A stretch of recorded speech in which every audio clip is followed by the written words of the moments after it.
All right. Welcome, everybody.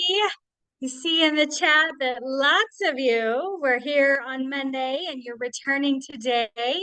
And then a few of you had the time and the chance to watch the replay, get all caught up if you couldn't be here on Monday, still joining us today, all caught up on those 8 principles that Baron talked about. And today we dive deeper into the next part of the Journey into Power series.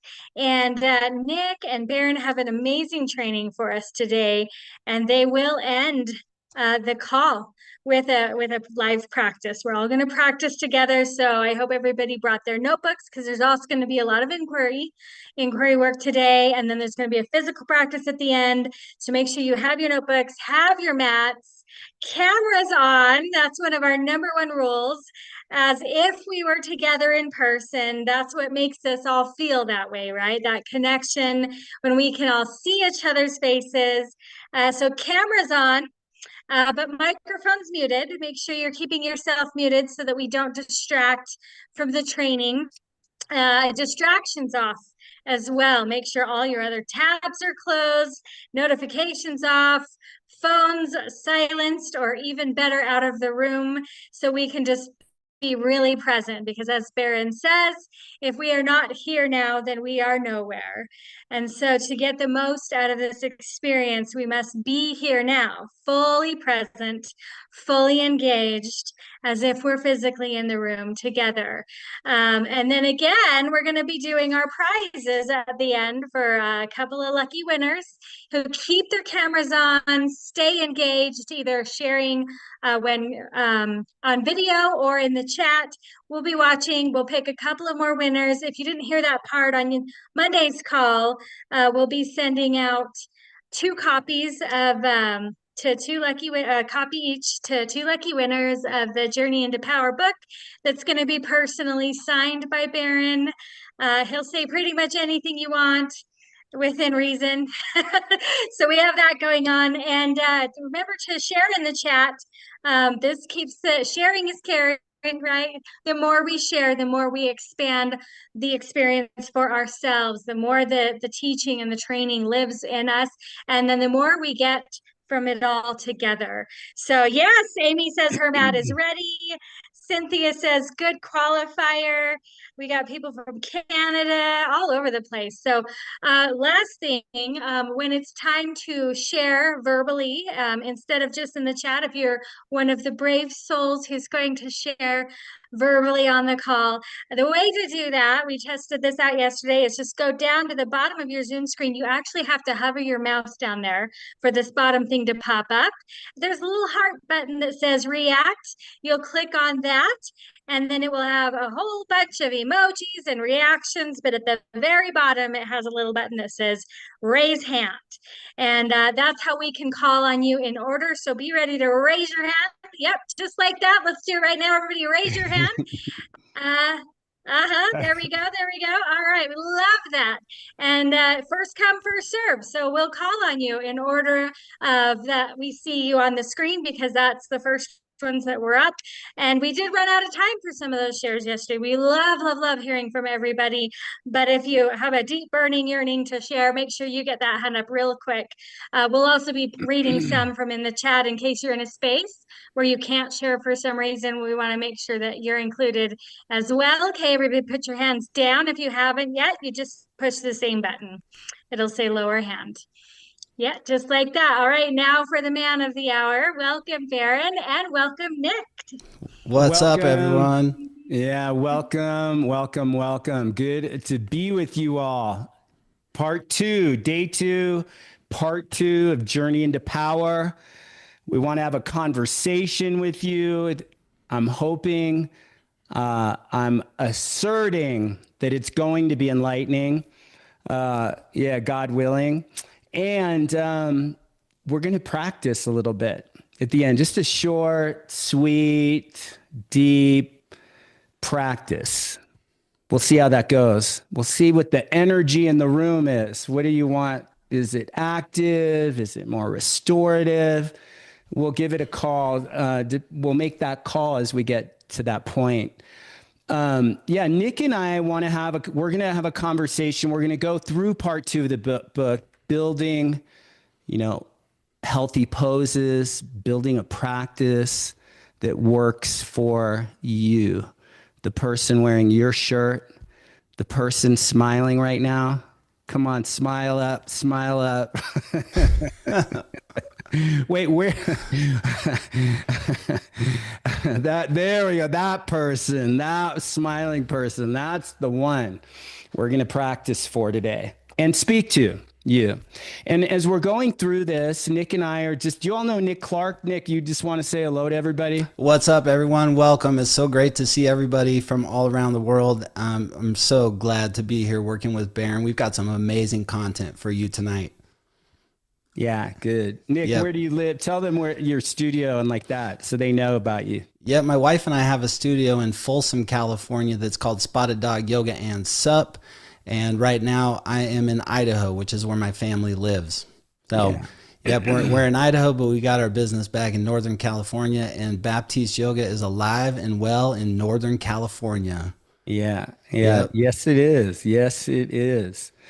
So, Nick and I are going to have a conversation really right out, kind of basic points right out of the book. So this isn't so much inquiry per se, but it's also not information. I want you to kind of let this land as we're going through these principles. I really want you to be like embodied in such a way that the conversation is happening for you as if you are on the mat going through a practice.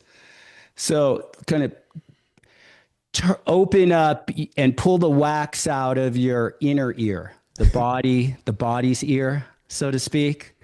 And I want it to land like that. So it's not intellectual. It's not theory. It's not just like reading the book, but hearing a voice on tape or some book on tape, but it's actually something that you relate it and experience it directly to your practice like that. Yeah. All right, Nick, do you want to kind of drive this? Yeah, let me put my hands on the steering wheel and we'll take it on from here.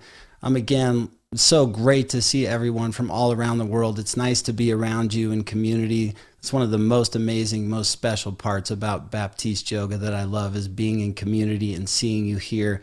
I acknowledge you, we acknowledge you, and do this. Take one of your arms up, bend your arm, and just give yourself a pat on the back. Pat yourself on the back there. Acknowledge yourself for showing up here.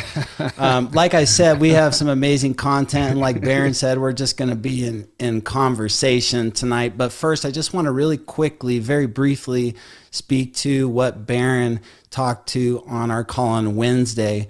On Wednesday, Baron introduced the idea of center, right? Today is Wednesday, isn't it? Oh, yeah.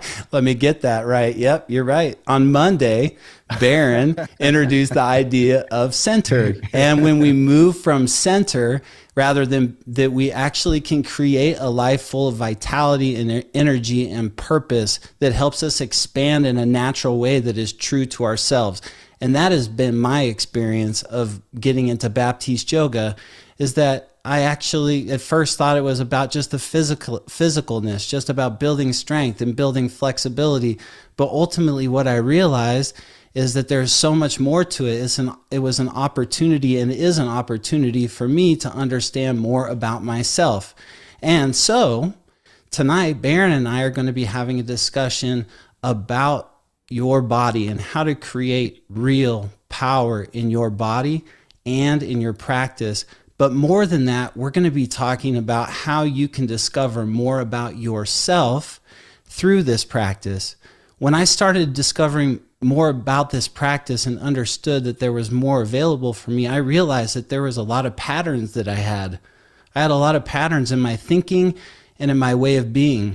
I realized that I had patterns in how I was dealing with things that were uncomfortable. I realized that I had patterns in ways that I was having conversations with people. I realized that I was speaking to myself in a certain way, and a lot of those patterns were really limiting me. Baron, you've said so many amazing things throughout the trainings and practices in your books and all the things you've said. One of the things I really remember that stuck with me and kept me going and makes total sense to me is that the pose never lies.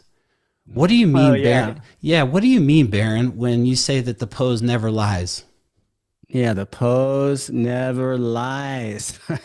Yeah, I mean, you come into half pigeon, you come into frog pose, you come into triangle pose, you come into tree pose, dancer pose. We could go on. And certain poses squeeze us, right, more than others. And some poses come easy. So it's like there's something to notice in that. And then there are the poses that are more confronting. So and I want to speak to three areas, three domains. There's the physicality. So let's say you come into a triangle pose, and right there, and the teacher asks you that in the way that I like to do, take your legs really wide, really far apart. And right there, your hamstrings are right there, right? It's like the truth is right there. Yeah. And like integrate your shoulders into your back, and you're like, shoulders to my back, and just your chin lifts like nothing moves right there. There's a truth in that. There's a truth in just how habitual patterns come up, or habitual patterns get created in the body, and you come into the pose, and right there, it's a mirror. Right there, you get to see patterns, physical patterns that have been, created over time, ways of moving, ways of breathing, ways of walking, ways of holding yourself in life physically. It's like right there, the pose tells you the truth. And some of it is genetic, but then that's the dance, is distinguishing, well, what is recreatable or what is malleable? What can I work with? What's possible? What's the potentia in the pose? Potentia is like the verb of potential. It's like in the moment right here, in the breath, in the pose, I'm able to kind of work with my body in truth, not forcing a result, but being in that dance, that like the dropping into the body. Then there's the more psychological, you could say, or the mind level in the pose, which confronts us. It's like we come into a pose and suddenly maybe there's judgments, there's doubts, there's I can't, there's all, this whole inner dialogue that's happening, that's being imposed onto the pose, but really imposed onto the body, and probably better said, imposed onto the experience. So it's like right there, it's like the pose doesn't lie. It's like what's there for you that needs to be confronted, what needs to be looked at, or what you just need to be with is what I like. If you can get to just being with your experience and noticing all the thoughting, all the kind of mental patterns that come up when you can't do the pose at the level you want, or in relationship to your physical capacity, the judgments you have, or you see yourself comparing yourself to how it used to be, your practice used to be, or if you're in a group class, comparing yourself to others. You start seeing, in that sense, the pose is alive. It's like right there. It's a walking autobiography. Oh, man. So a lot of insight is available, but from insight, insight's a beautiful word. It's an inner sight.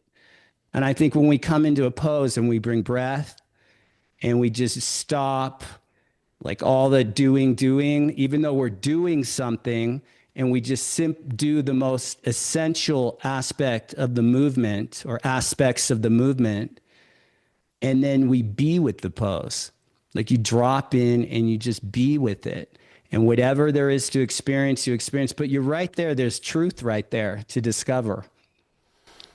Oh man, yeah, I relate to that big time. I notice, I notice when and still now when I get into the practice and the heat starts to build, and there's a moment where like all of a sudden the practice is like there's a challenge. There's a moment where the intensity has been lifted, or the challenge, I'm face to face with the challenge. What I noticed initially in my training with you, and then also now, is that my thought pattern went to, I'm not good enough to do this.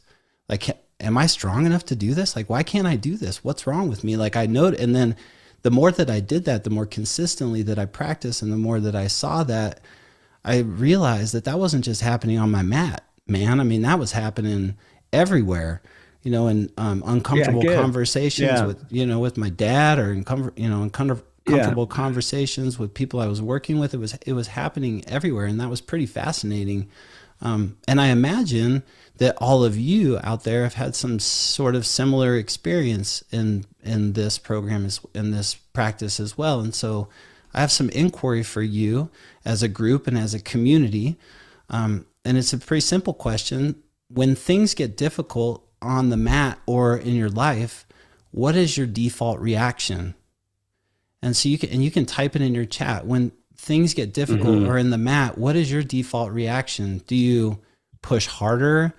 Do you tend to avoid it? Do you get frustrated? Do you judge yourself? Do you mentally like throw in the towel? Do you quit?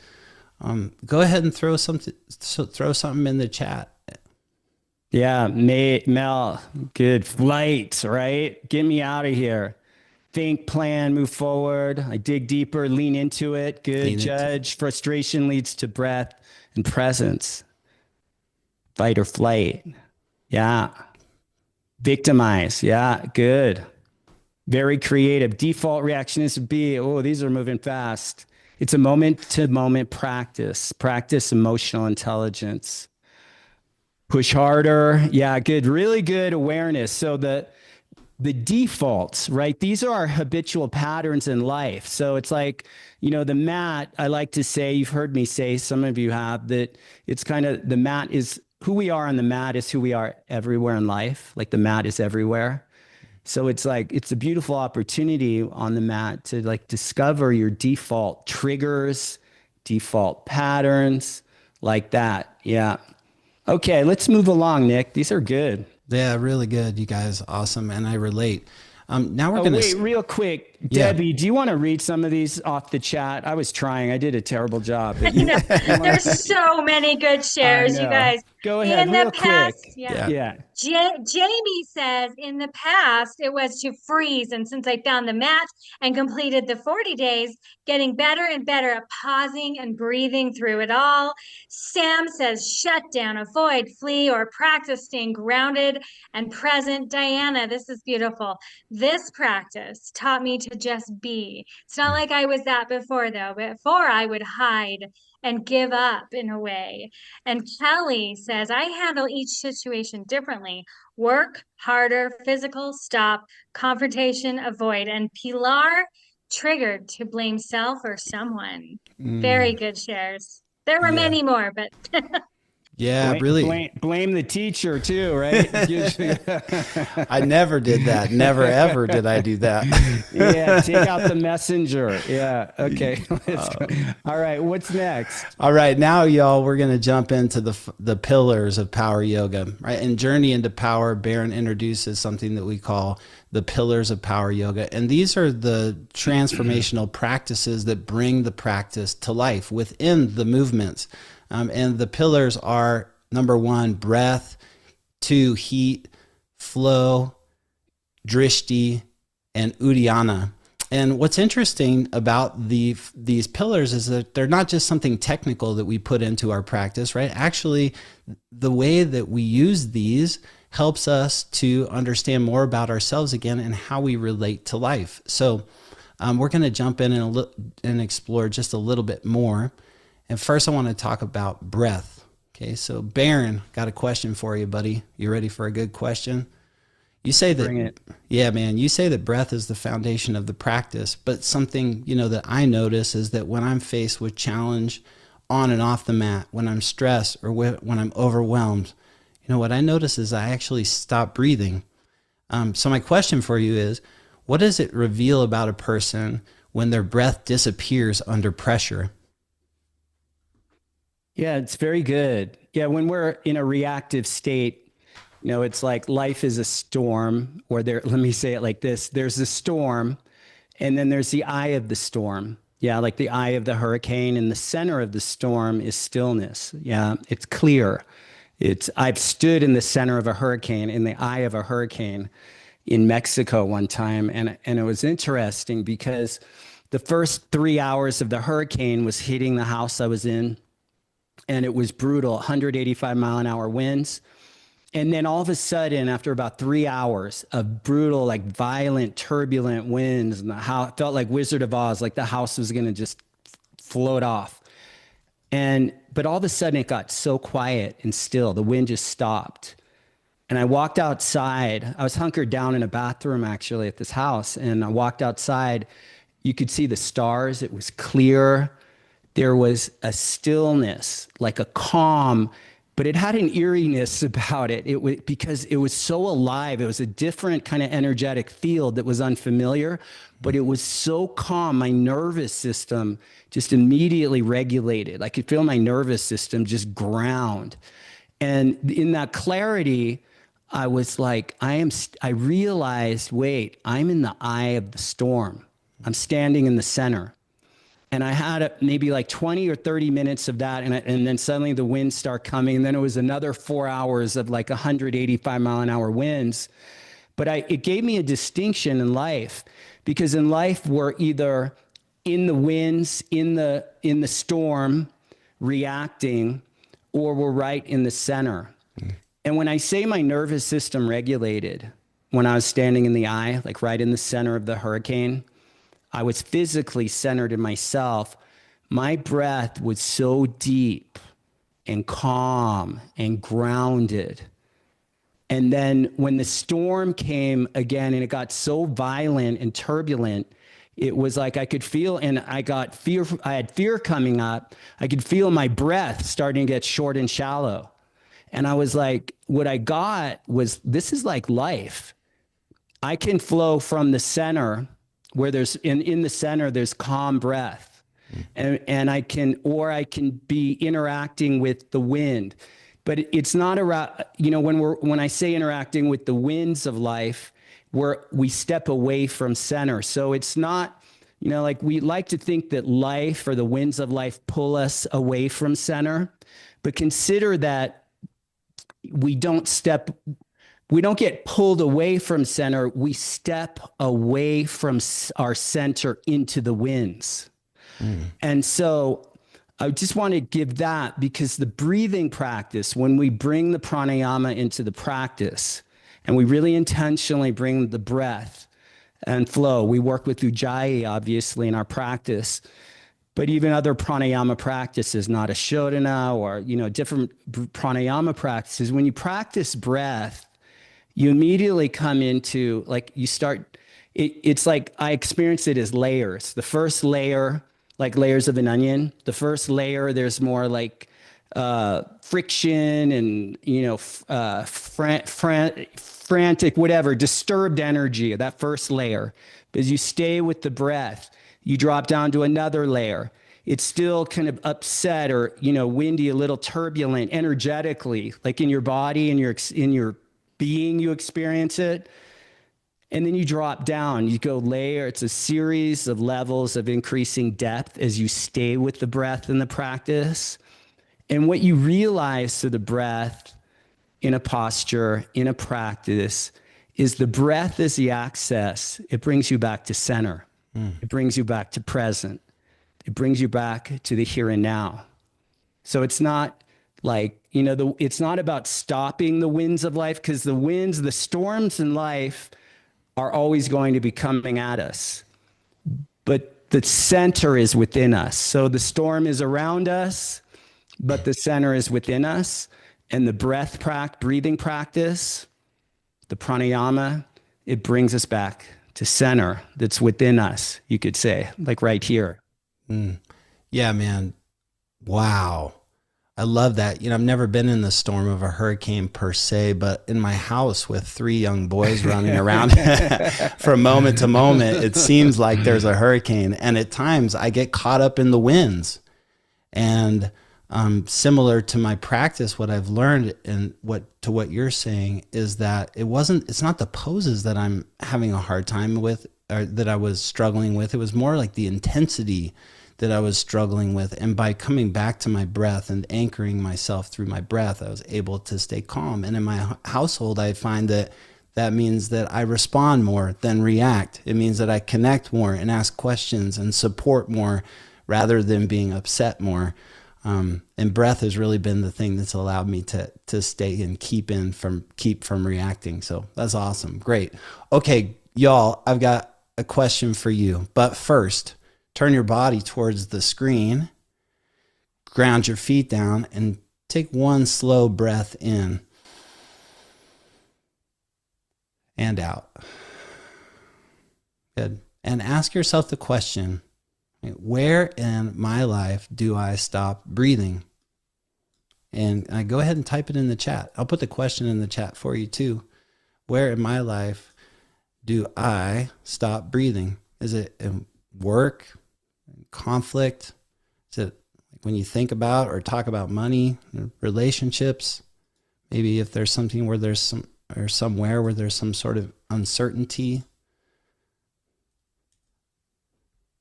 Yeah, awesome. Good. Some good ones coming in. And Debbie, would you like to pick some to read as they're coming through the chat? Well, Trevor Williams says he quits breathing with women. That's fair. Cynthia, when she's concentrating intensely. I think I get that one, Cynthia. Relationship with my mother from Mel. Christy says work, personal conflict, and family. So she's aware of multiple instances. Diana, whenever I feel out of control. Allison, when I'm under pressure, feeling anxious. Diana, fear. When I clean, and at times in yoga. Very interesting, Stephanie. Amy says teaching in high school, that is very toxic atmosphere. I hear that. I wouldn't want to go back to high school. Taking care of my family with teenagers, says Carol. Conflict, dealing with grief, surprises, uncertainty, conflicting conversations, overwhelmed, being pulled into poisoning choices, unsafe situations. Oh, okay, Jerry wants to be heard, all capitals here. Jerry says, I don't, but pre-yoga I did when I strongly exerted myself. That's a beautiful awareness, Jerry. Thank you for sharing. Awesome. Yeah, great shares, everyone. Yeah, that breath, your breath is your anchor. It anchors you. All right, moving on. We're going to talk about heat. Heat is another pillar of the practice. And, you know, a lot of people just, when they hear heat, they think about sweating or the temperature of your body, right? But what I've discovered is that heat is really a powerful tool in physically, but to lengthen your body, lengthen your muscles, but also psychologically, mentally. And in my experience, what it has done is it has exposed my resistance. My resistance are those areas where that I can grow. Resistance to me is a place where there's a growing edge. And so, Baron, I have a quick question for you about heat. Why is it that heat brings up so much resistance in people? What is it about heat that does that? Yeah, it's a good question. You know, heat, I think it confronts resistance. So it's like the first often, you know, once you've been practicing in heat for a while, you begin to love it. And I think it's because you actually know that it's evaporating, dissolving resistance in real time. Mm-hmm. But when you get newer students in and suddenly the heat is very confronting, because it brings a resistance right up for many people. Now, sometimes there are physiological reasons for some people, you know, certain health conditions. That's different than what we're speaking to here. But I'd say more like there's this resistance that comes up. Let me just say this. You know, years ago, I realized that people would come, you know, you get certain people who would come into a class and with the heat for the first time, and they would get super reactive. You know, I've had people yell at me, like, turn the heat off or open the windows or this is dangerous, you know, like that. And typically those people And of course, I didn't turn the heat off and I didn't, open the windows or like that. But typically, those people were the ones that, a year later, they're complaining because the room isn't hot enough. I just had to get that out of the way because it's like that, and then, but there's something about the heat.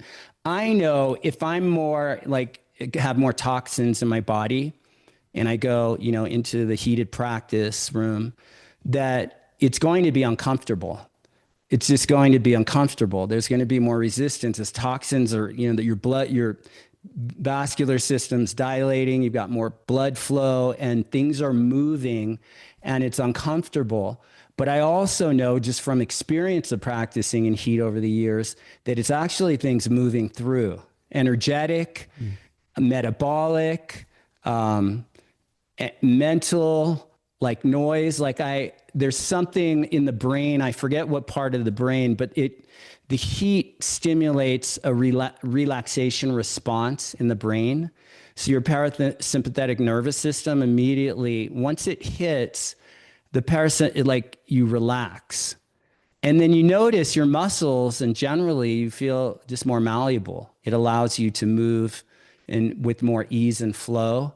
And then over time, as your system gets cleansed up a bit and cleansed out, toxins out, and maybe it's just old emotional debris, things that have built up over time, or the endocrine system, over stressed, you're overreactive and you're just, your inner pharmacy, you've got too much like chemical concoctions that are being like moved out and moved through your system. So you're going through this process with the heat. But for me, the heat is also a barometer like that. It tells me kind of where I'm at in my body and in my health generally. So, yeah. Yeah, me too. I get that feeling. And then, like I mentioned prior to with the heat and the addition of heat that I'm creating in my body, that tapas, the internal purifying flame, I love it brings me face to face with the patterns that we spoke about a little bit earlier in the call, like the patterns of maybe my impatience or how I'm dealing with uncomfortable situations or intensity. My internal dialogue is it's like almost like the volume knob has been turned up on my internal dialogue. It's illuminated and I can see it much clearer in the presence of heat. Okay, so for you all in the audience, think about your life right now. Where are you currently at an edge? Nick, we're all the audience. Like we're all on a screen here. That's all of us. Okay, for all of us. What I want to ask you all is, where are you all at an edge? Where are you feeling the heat? Where are you currently at an edge in your life? And type it in the chat. Type one word in the chat while you all are doing that, I'll just say this too. So, I practice often not with heat. So I love going to a heated room, and that, but I also practice a lot at home where I just don't have heat. But I like that because it's also a gauge, because really when we speak of heat here, we're not necessarily speaking about a heated room. We're speaking about the internal heat, right? The tapas. And it's when many of you I know have had this experience, when you really have your drishti, you've really got your gaze steady, point to point. You've got the breath, the pranayama, the ujjayi, and with movements, the physical movements, you generate an internal heat. And it's a different kind. Tapas, it's a different kind of heat. It's an internal heat. It's a cleansing. It's a different kind of sweat that comes up and out of your system, and it's very detoxifying. And so really, I just wanted to point to, in principle, the heat we're really speaking about here is that internal heat, the tapas. And then we use external heat as to heat the environment. So we've got heat coming from the outside in, more superficial in the environment. But really what we're speaking to is the generation of heat, the internal heat, the tapas. Yeah. Yeah, really good. Okay. Debbie, would you like to read some of the words from the chat? There's so many good ones already. Jamie Awesome. was terrified of the heat in menopause, so she swore she'd never practice in it. And it's not easy, but now she loves it. Middle school students, my job, being able to speak, career transitioning, building my business. Allie says, I'm feeling the financial heat right now as I endeavor as an entrepreneur and new yoga teacher. I think a Mhm. lot of people in this room get That's that heat. one. That's some heat. That's Yeah. heat. Life heat. Amy, yeah, life heat. That's real, right? Amy is turning 45 and having her only child go to college in a few months. So that transition is being at the edge. Kristen, career decisions have me feeling heat, stepping out of my comfort zone. Angela, giving Mhm. up what you must, embarking on a new career in middle age, business growing quickly and creating boundaries for self, internal heat, self doubt, ageism, career with hormones, transition, relocating, living after a long grief battle, relationships, parenthood, self expression, a lot of new career stuff going on in the chat here today. So, Yeah, All is great. right. that Very good. Thank Yeah, you all. Very good. Yeah, thank very you. good. Really authentic stuff too. Like I really get you're really dealing with real life. Yeah, so good. All right, moving right along here, Nick. Awesome. Okay, we're moving now to the pillar of flow. And right in Baptiste Yoga, Journey into Power, it's not just one pose, all the poses are interconnected. And in continuous movement from moment to moment, and within each pose, there's continuous movement happening as we create our structure and as we build. Baron, what happens to people energetically and psychologically when they start moving in flow? Yeah, there's something about flow that, it's first like intention, right? First, we're intentionally going to, okay, I'm going to put in a practice. We're going to, come into warrior one, step your right leg forward, arms up over your head, back foot flat. It's intentional flow right into chaturanga, up dog, down dog. So it's intentional. But then you go from moving to an experience of being moved in flow. And that's when you have these pillars all working congruently and in concert, where you've got the drishti, you've got the breath, you've got the movement, the flow starts just naturally, organically arising. And you really go from this experience of feeling more like, or experiencing, I don't want to say rigidity. It can be like that for people and newer students where the flow feels rigid because they're thinking it's like dance steps, that you don't really know the dance yet, the choreography. So you're having to overthink it.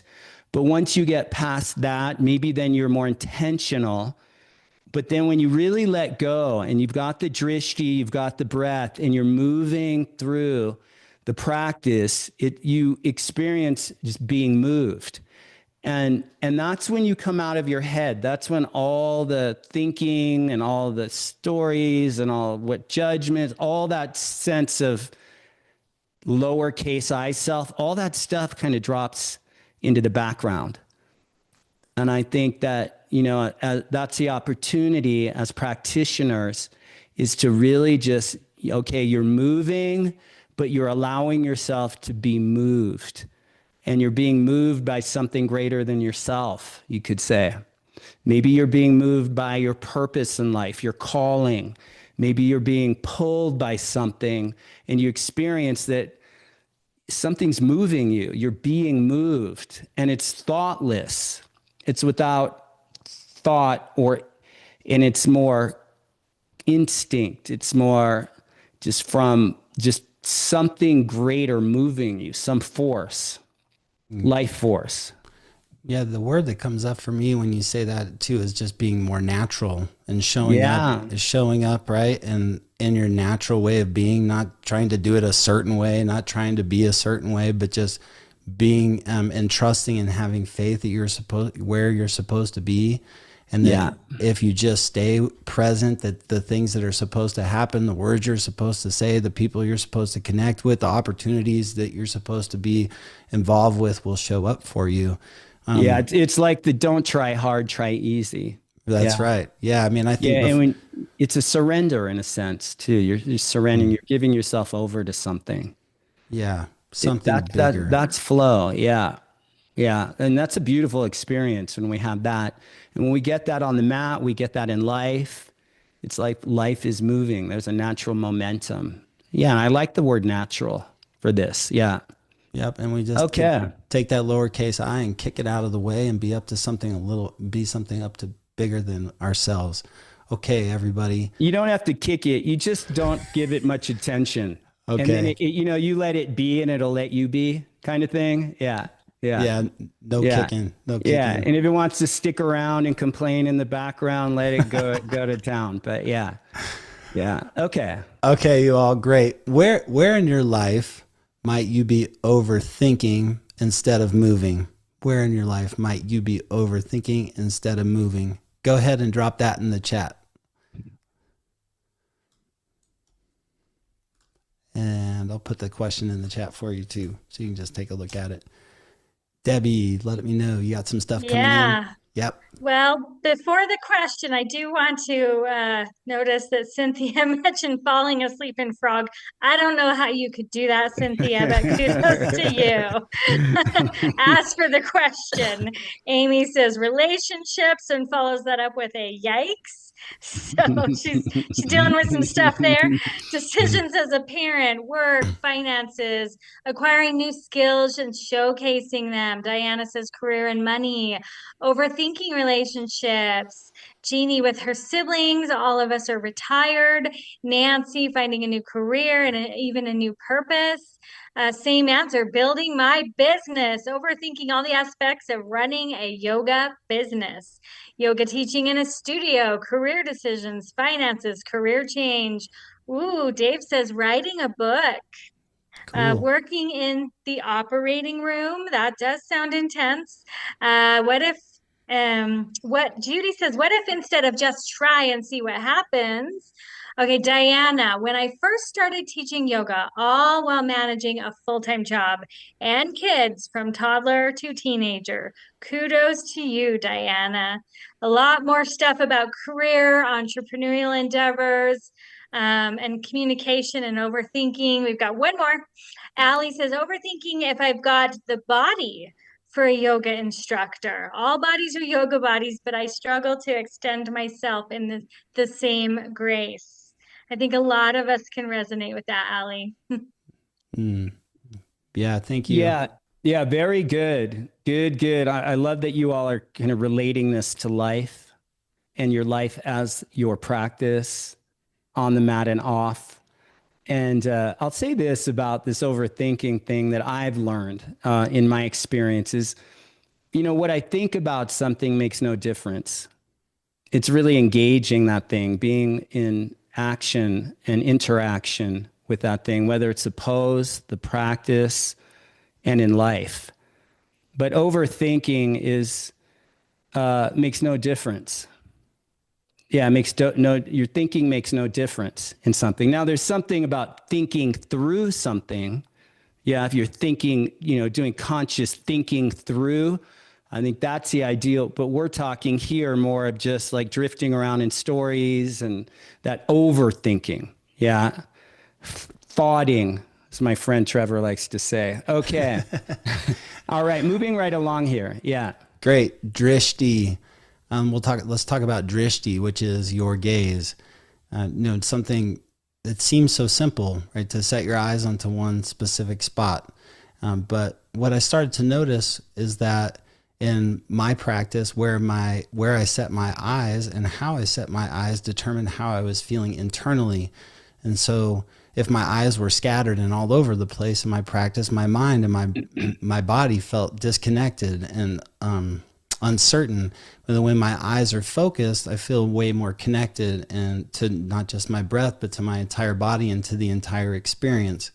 Baron, why is drishti such an important part of the practice? Yeah, drishti.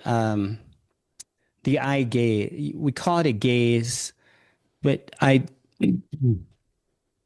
they're the physical eyes, but I think the more true meaning of the word drishti is like your outlook. Yeah, it's your point of view. It's and so, when you're in your center, you're given a certain view, a certain outlook of life and of yourself and of your environment. Yeah. And when you're in the storm, you have a certain point of view. Typically, when we're in the storm and we're in reactivity and the mind's racing and the body's tightening, the point of view gets very like fixated and tunnel vision, focused on one thing. But as we drop into breath and through drishti, so here's what I want to say about the physical eyes.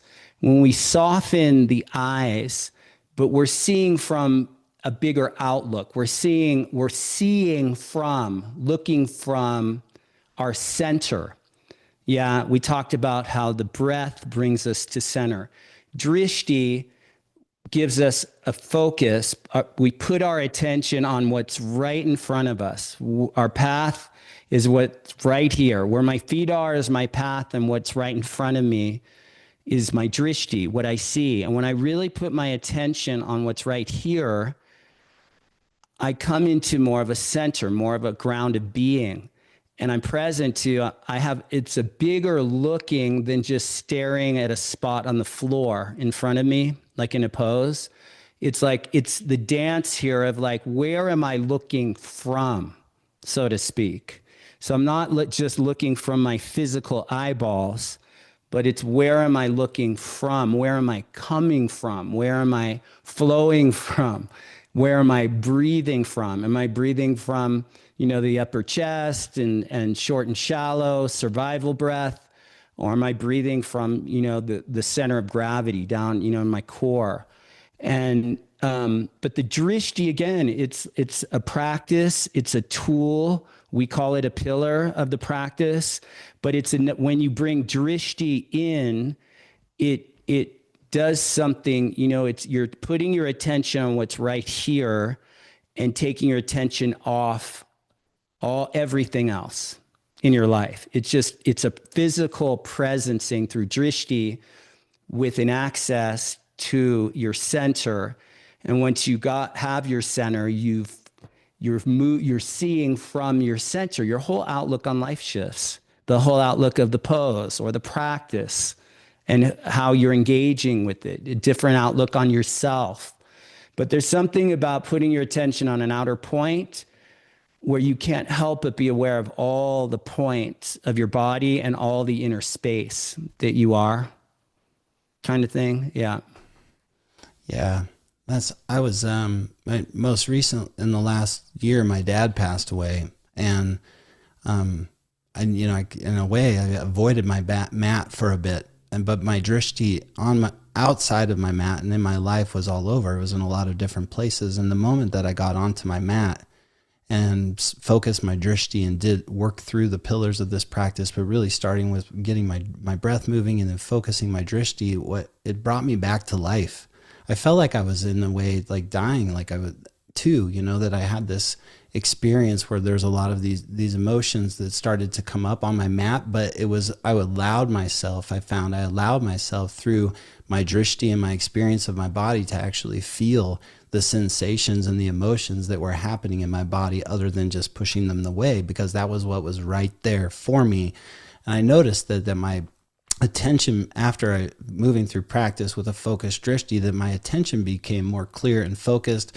Things started organizing for me a little bit better in my body. And then after I stepped off the mat, I'm feeling clear, almost like rain hitting the earth, in a way like felt like I was able to clear away some space. But really, I found that it started with focusing in on my drishti and seeing a bigger view. Yeah. And so for you all, I have a question for you all. Where has my attention been going lately? Where has your attention been going lately? Where have you been putting your drishti? Go ahead, type one word in the chat. And Debbie, let me know if you get something you'd like to share. That'd be great. Yeah, we do. Allison kicked us off with a beautiful quote about drishti. Where your drishti goes, your energy flows. So that's important to always remember that. But then some of the struggles here, Cynthia is saying classes in the dark with a wall of mirrors have made it very difficult to find or maintain drishti, lacking clarity. Um, and then Trevor actually had a question for you guys about drishti. So maybe I'll ask that last, but let's get to. So Amy talks about moon pose, reminds her more and more about her focus and her center. But when she thinks about what happens next, she loses all balance. Um, and Andrea relates to that. Stephanie says, I don't think I ever mindfully used drishti off the mat. Diana says, put your mind on what you want to have happen. Looking at something that's not moving during my physical practice and coming back to breath just helps me be. Robert says, my drishti has gone toward being growth oriented, the news, past trauma, focusing on my drishti on answering a higher call.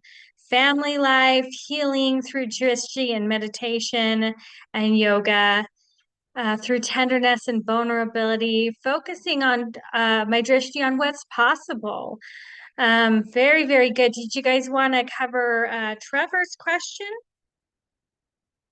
Do we have a second for that? It Yep. says, I've been practicing focusing my drishti inward while practicing on what I'm feeling in my body. What energy or messages are inside? Is that a way to use drishti, or is that inward reflecting or something different? Would you please read that one more time? Thank you. Or Trevor, Yep. unless Trevor wants to unmute and explain. If not, I'll just grab that. Yeah, the question is, in some of my practice recently, I was thinking about drishti, and then I said, well, what if I take my focus, my drishti, and go inward? And then I just, while I was practicing, trying to intentionally notice what sensations were in my body or where I felt energy, if there was some kind of a message that was there that wanted to come up. And I'm just curious if that's an appropriate way, or if that's an aspect of drishti, the looking inward, or if that's a separate from how we distinguish drishti in this practice. Yeah, thanks, Trevor. Well, from my understanding of drishti and in my practice is that by setting our eyes to one spot, it gives us access to all spots, including the spots inside of us. And so by connecting outward and being present outward, it gives us access to seeing what's going on inside of us as well. And so those two are interconnected. Like drishti isn't just an external force. It's also something that gives you access to what's happening within you and in your body sensations, your emotions and whatnot. Does that make sense? Does that make sense, Trevor? Yeah, it really connected that the outward isn't disconnected from the inward, and the outward focus can give you insight to the inward. So yeah, it was great. Thank you. Yeah, it's very good. It's a very good question. Because it's very much like that. When you really get drishti in your practice, and I would say in life, and your practice is your life, but on the mat, let's say, when you really get your drishti and you're really in it and with it, you start noticing, yeah, you have this external point of attention, but what that gives access to immediately, you're aware of your whole inner space, all of your internal states, your thoughts, your emotions, your body sensations, your feelings. You're suddenly present to all the physical points of your body, all the space that you are, and all of the internal states happening in your space like that. But it's interesting. There's one other part of it I'll just add that I've experienced often when I'm in my drishti, I'm in the flow with it. It's something with all those internal states, that energy. It's like I'm present to them in such a way that they quiet down. There's a quieting. There's a dissipating of charge.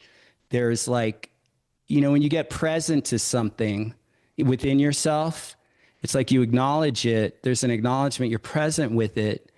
It's that energy disappears. Drishti is a practice to that. Yeah. That makes sense? Good job. Thank you. Awesome. Thanks, Trevor. Okay, moving right along here. We're going to have to pick up the pace a little bit, Nick. You got it. All right. Uddiyana. The final pillar is Uddiyana, which is the lifting of the core. Baron, what is power? Why does power in the body begin at the center? Oh, wait, my camera battery dropped off. I'm going to have to switch real quick. Okay. Might be a little dark here. Okay. There you are. All right. I'm a little dark, but that's all right. Yep. So, would you like me to ask the question again? yeah, ask it again. Yeah. Why does power in the body begin at the center? Well, the center is physically, it's your center of power. So we call it Uddiyana Bandha. It's like it's your lower abdomen, right? Below your belly button. And at that center of gravity is the center of the body. Like even right now, if you all get just present to the center of your pelvis, where your pelvis meets the abdomen, like there's a ground. When you get present, maybe take a breath into that center of gravity, right at the pelvis, where the belly meets the pelvis. When you really get access to that, there's a different power. You're suddenly aware of your right and left limbs, your right and left leg, the right and left half of your torso. You're aware suddenly the spine line, but the center of power is right there at the pelvis. It's called, in martial arts, they call it the Dantian or they'll also call it in Japan, they call it the Hara, the center. In yoga, they call it the Uddiyana, it's a bandha. But that center of power, I mean, when you practice, like when you're walking through your day, so you practice it on the mat in your postures, you want to really move from that center of the body. It's the center of gravity. It's really your center of power in every pose. And it's a center of power then when you walk off the mat into life, when you're walking, just going through your day, be aware of, wait, where's my center? Most people by default lead more from their chest. The chest is kind of what leads. But when you drop down and you get the center of your body, the center of gravity down there, it's like you're moving from a different point. And what I experienced when I was training myself and developing myself to move on the mat from my physical center, this navel center, over years, it's like I have access to it. When I'm off center, maybe mentally, psychologically, energetic, I feel a little off center, I can bring myself back to my navel center, a physical presencing, a physical centering, which is almost like a recalling of my energetic center, like the ground of my being. And so when we're practicing our vinyasa, our power vinyasa, we're practicing any posture, any kind of practice, I've discovered there's a real power. When you're in a difficult conversation with someone, ground yourself into your physical center, speak from your center. You'll be speaking from a different place. An indication is where you speak from. If you're speaking from your chest, you're likely leading life from your chest. If you're breathing just from your chest, just as you walk through your day, you're likely leading not from your center of gravity, your center of power, but you're leading like that. So that's a pattern you want to start being aware of and a practice you want to take on. Yeah, I say anyhow. Yeah. Okay, great. Awesome. That wraps up the 5 pillars. So now we're going to move on to the next section.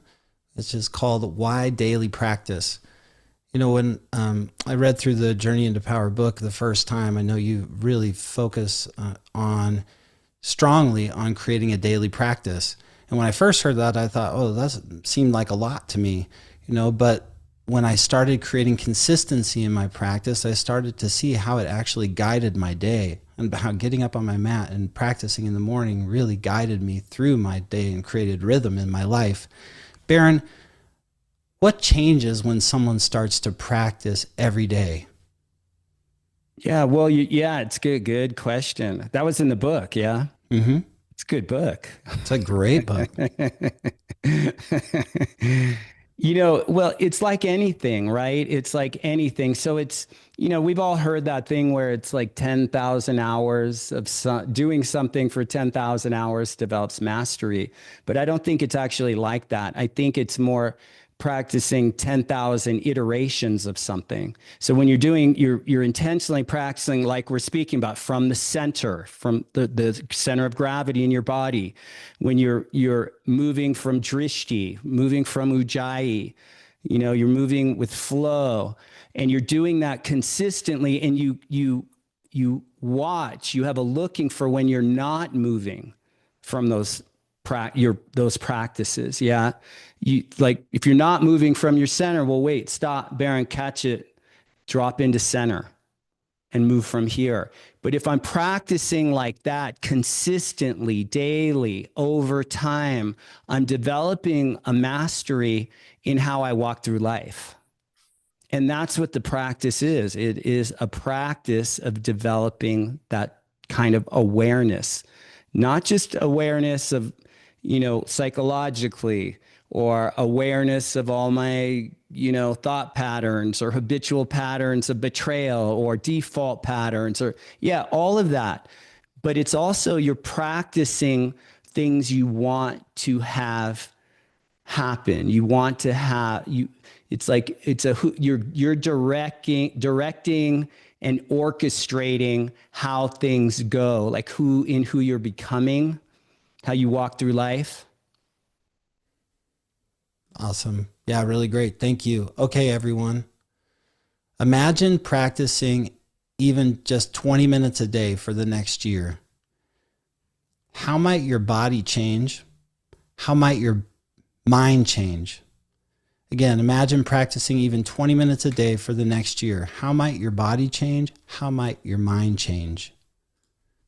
Go ahead and toss some answers into the chat. It's a good question. Like what could happen if you were to practice? Go ahead, Debbie. Yeah.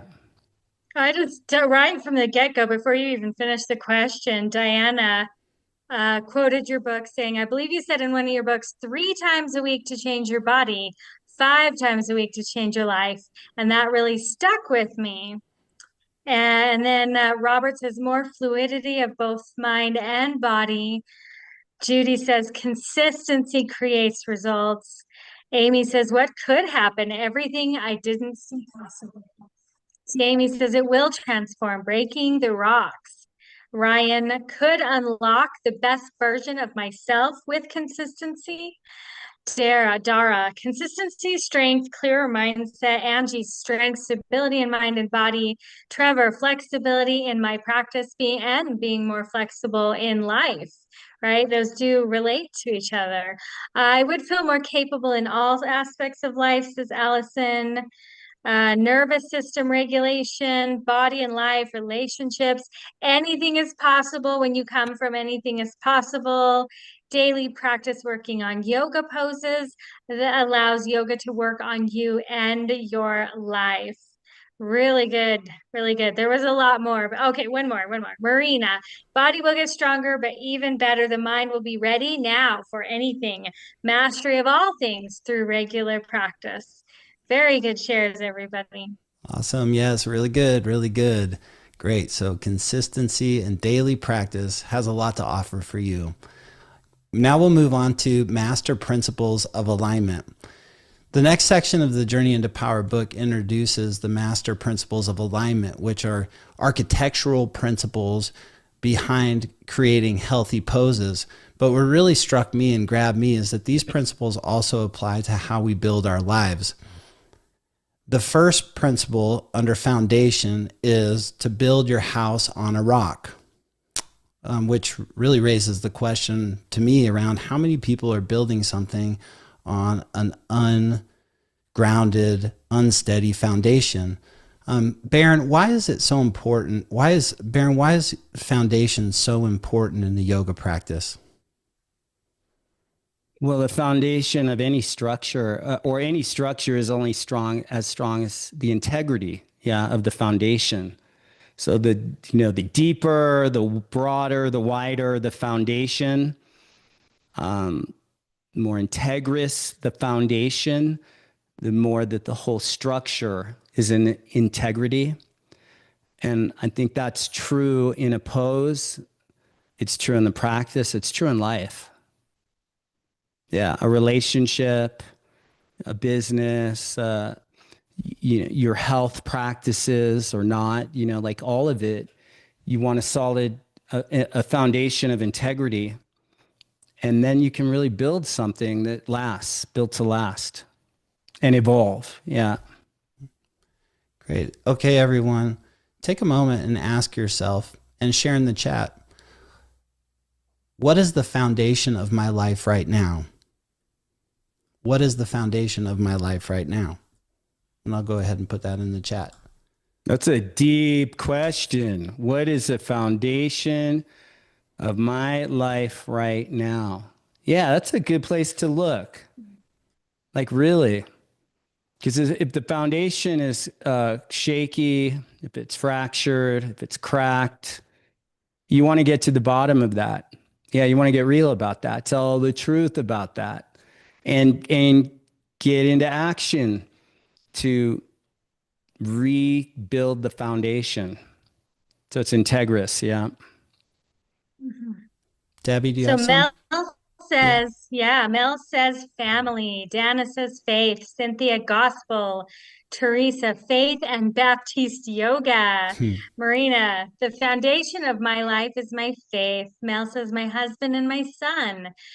Carly says truth. Dean, practice. My foundation is gripping, faith and family, love, family, spiritual connection.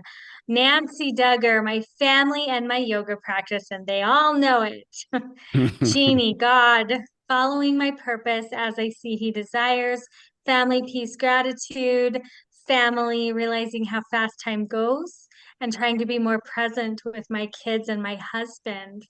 Hope, faith, family, relationships, growth, believing, daily practice, self-study, transformation, structures to include mind and body experiences, yoga, family, God, country. Yoga was first in that series. Good question, growth, my wife and my personal growth, creating nourishing safety. Foundation is my yoga practice and my faith in uncertainty. And then again, family, and then working on digging deeper into the moment. Yeah, Really very beautiful. good. Very good. Very good. All Good right. work. All right, moving right along. Great. Now we'll move into balance, control, and surrender. One principle that's challenged me throughout has been balancing control and surrender. Sometimes I try to control things, and then sometimes I give up too quickly. Baron, what does it mean to balance those two forces? Balance, surrender, and balance Control. and control. Yes, okay, sir. so you said two forces, but are there three? No, two. Well, I guess so. Yeah. It's Ask the question again. Say it again. Yeah, I'll get it. what does it mean to balance those two forces in regard to control and surrender? Balancing control and surrender. Yeah. So surrender, control, and balance. Balance, surrender, control. Balance, surrender, control. So balance, balance is an interesting thing. And we're not talking, when I'm not talking about balance is like, work-life balance or like that. We're looking from the standpoint of our practice. Yeah.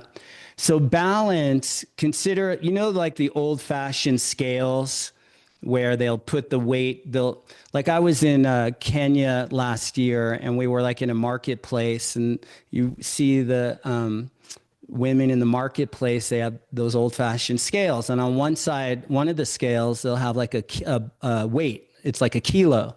And then they'll put the mangoes to measure, a kilo of mangoes. They put it to find the center, right? The center of balance. But what gives the center is the midline, the midpoint, that the center of the scale. So there's something about surrender where we're surrendering the fight. We're giving, we're rising above the battlefield of the mind. We're surrendering that. We're giving that up. We're surrendering chasing, trying to get somewhere in the pose or in life. We're surrendering what doesn't work or what is added on to added weight. We're surrendering all the meaning or all the stories that we're adding, stacking onto the pose or onto some situation in life. So surrendering is like a letting go. It's not a quitting. It's a surrendering is like a letting go and a dropping into one's center. Where control comes in, to me, control is where we have control is pretty simple. It's, stop, change, start, change, stop. So you're in the action, you're taking the pose, and you see that you're chasing something in the pose, or you're pushing, over efforting. Okay, you stop, you surrender, you give that thing up, that chasing, that attitude, that whatever that motivation is, and whatever's driving you, you give that up, and then you start again from right here, this drishti, this breath, this moment, dropping into center. So control, it is, you're controlling the direction. It's like you stop, change direction, correct course, get back to drishti, back to breath, back to, being in your feet, in your body, and you begin again and again and again and again. You stop, start, and like that. Stop, change, start, change, stop. But you keep truing up. You keep truing up to your center. Yeah, that's what that I have about that. Yeah. Okay, awesome. Thank you. We'll move to the next master and principles of alignment, which is work from the bones. There's a line in the book that stood out for me, which is that your bones lead and your muscles follow. Yeah. How does that idea apply to not just yoga, but how people live their lives?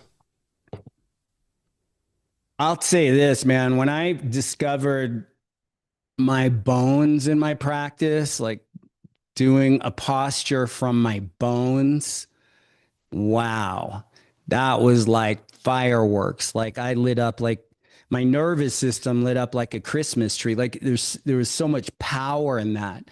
And that's a distinction I got from my teacher, BKS Iyengar, in practicing asana. It's like you control the muscle energy, you engage muscles, you hug the muscles into the bones to engage the bones. And then, so you're not moving when the muscles are just doing whatever, they're relaxed or they're engaged, and some are engaged, some are not. But when you get more conscious of like hugging in, the pulling in from the periphery, the skin, muscle to bone, and you get bone energy, it's like there's such a deep grounding that you have access to. You have access to the center of your body, your center of gravity, that navel center. You have a whole other capacity to expand out in the pose. So you've got power, you've got freedom, you've got stability and freedom. The Sthita Sukha Asanam really comes to life from accessing the bones. And then the way it applies to life is when you practice that on the mat, it's like you're not just walking through life half awake in your body.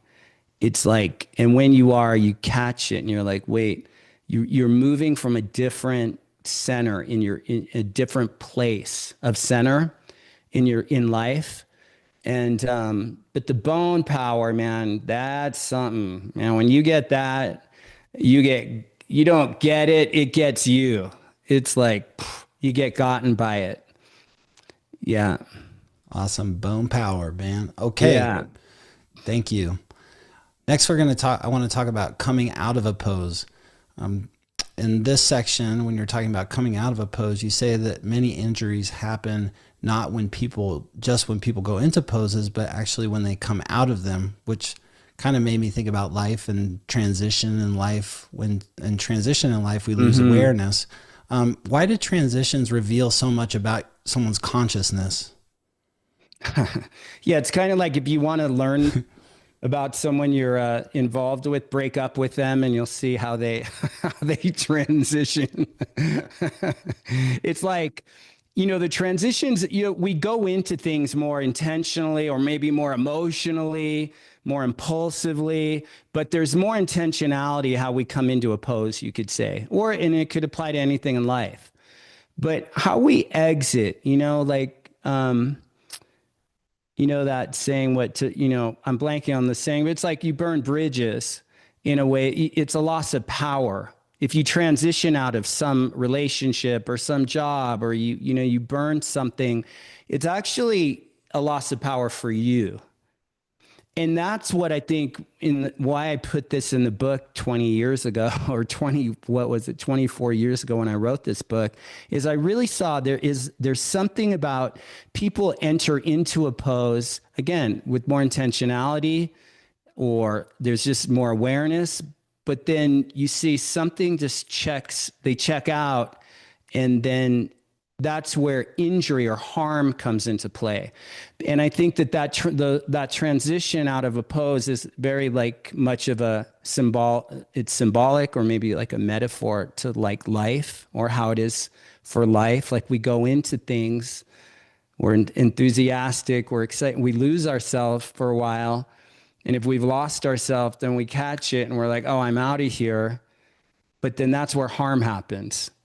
It's where we harm ourselves and maybe others if it's that kind of thing. But in a pose, literally physically, I used to see people get injured early on. I'd see it was how people were coming out of postures that the injuries were happening more there than coming into the pose or even holding the pose. I mean, certainly injuries can happen that way, but often in the transitions and the vinyasa, shoulder injuries, those type of things often will happen if people aren't conscious of how they're transitioning from something.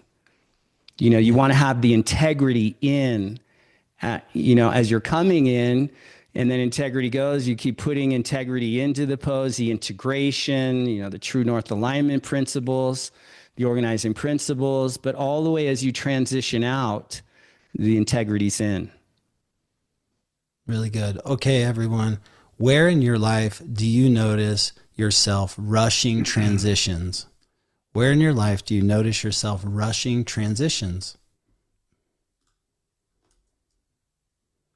Yeah, a lot of growth in transitions. And often the growth comes out of, if we mess it up, then we're going to learn from the mess. The wound to wisdom kind of thing. But yeah, very good. You want to read So some, Mel, Debbie? yeah. Mel says, I love to say there's plenty of yoga between the postures. So good.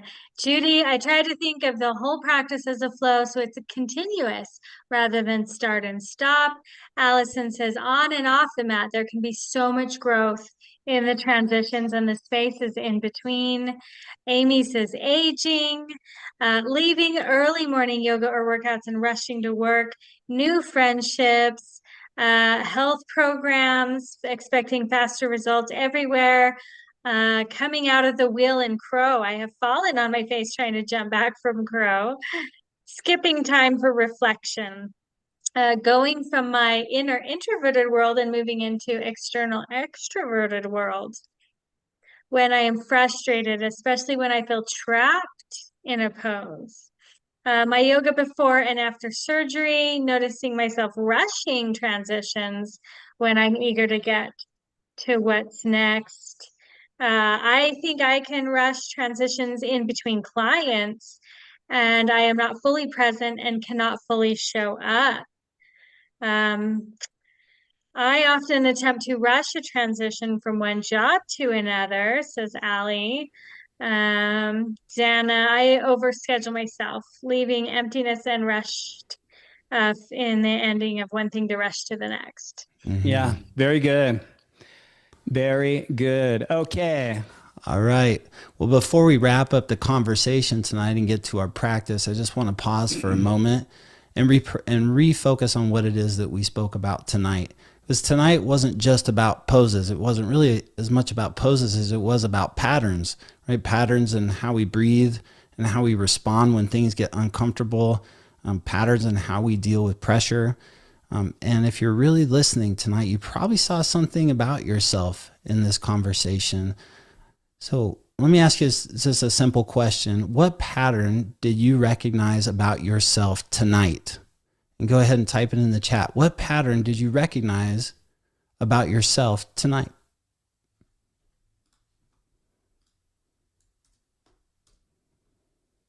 You can just use a word or a short phrase, something really simple, some pattern that you recognize in yourself tonight. Christy says she's avoiding challenging things. Diana, sometimes forgetting to breathe. Judy, challenged to stay focused on the video in my mind, thinking about what's next. Need to work for my bones, self-doubt, alignment, always trying to multitask instead of slowing down, focusing, skipping presence, hesitating, writing in the chat. Very good, Dara. Trying to control things out of my control, that I am afraid when I get to those edges on and off my mat. Taking on too much. I don't want to speak up because I don't want to be wrong. I overcreate safety to avoid injury, pain, rushing to log on, and I tend to rush everywhere. A pattern of gratitude and positive self-talk, not breathing from center, trying to multitask while I'm here with you all. Very authentic share, Mel. Focusing on the poses rather than the process. I need to work on transition, says Jamie.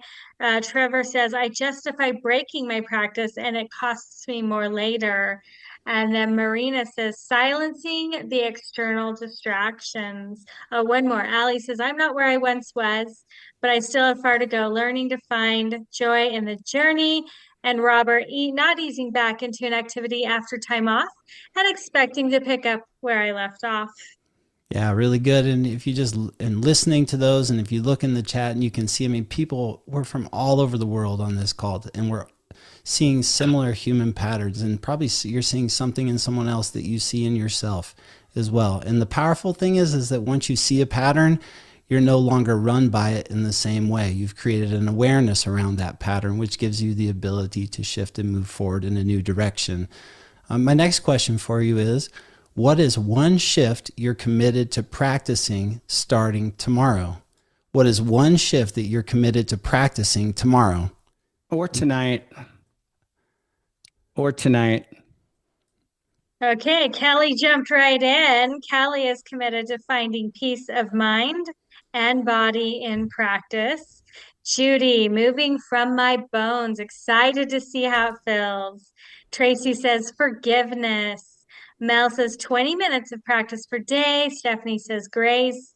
Diana says daily yoga and meditation. Stacy, practicing yoga at home, practicing at least 15 minutes, deep belly breathing, focus on leading with the bones and seeing how it affects my practice, keeping to my practice schedule, daily practice, reminding myself I'm not behind or too late, building a home practice, coming from center, not just my chest. Breathe, breathe, breathe, says Amy. Showing up on my mat with my bones every day, says Andrea. Staying centered, finding moments of stillness and meditation first thing in the morning. More focus on drishti and transition, says Jamie. Remembering where my feet are planted now, resetting one particular recurring negative thought, not rushing transitions, and focus on bones. A lot about the bones. Good share, Baron. More about the bones, more about daily practice, more about drishti and breathing and how I show up in the world. Yeah, really good. Really good. Okay, I want to kind of just talk to you. We're moving into wrapping up the conversation here, and we're going to move into practice. We have a couple things we want to do with you. I'm going to start with one of them right here.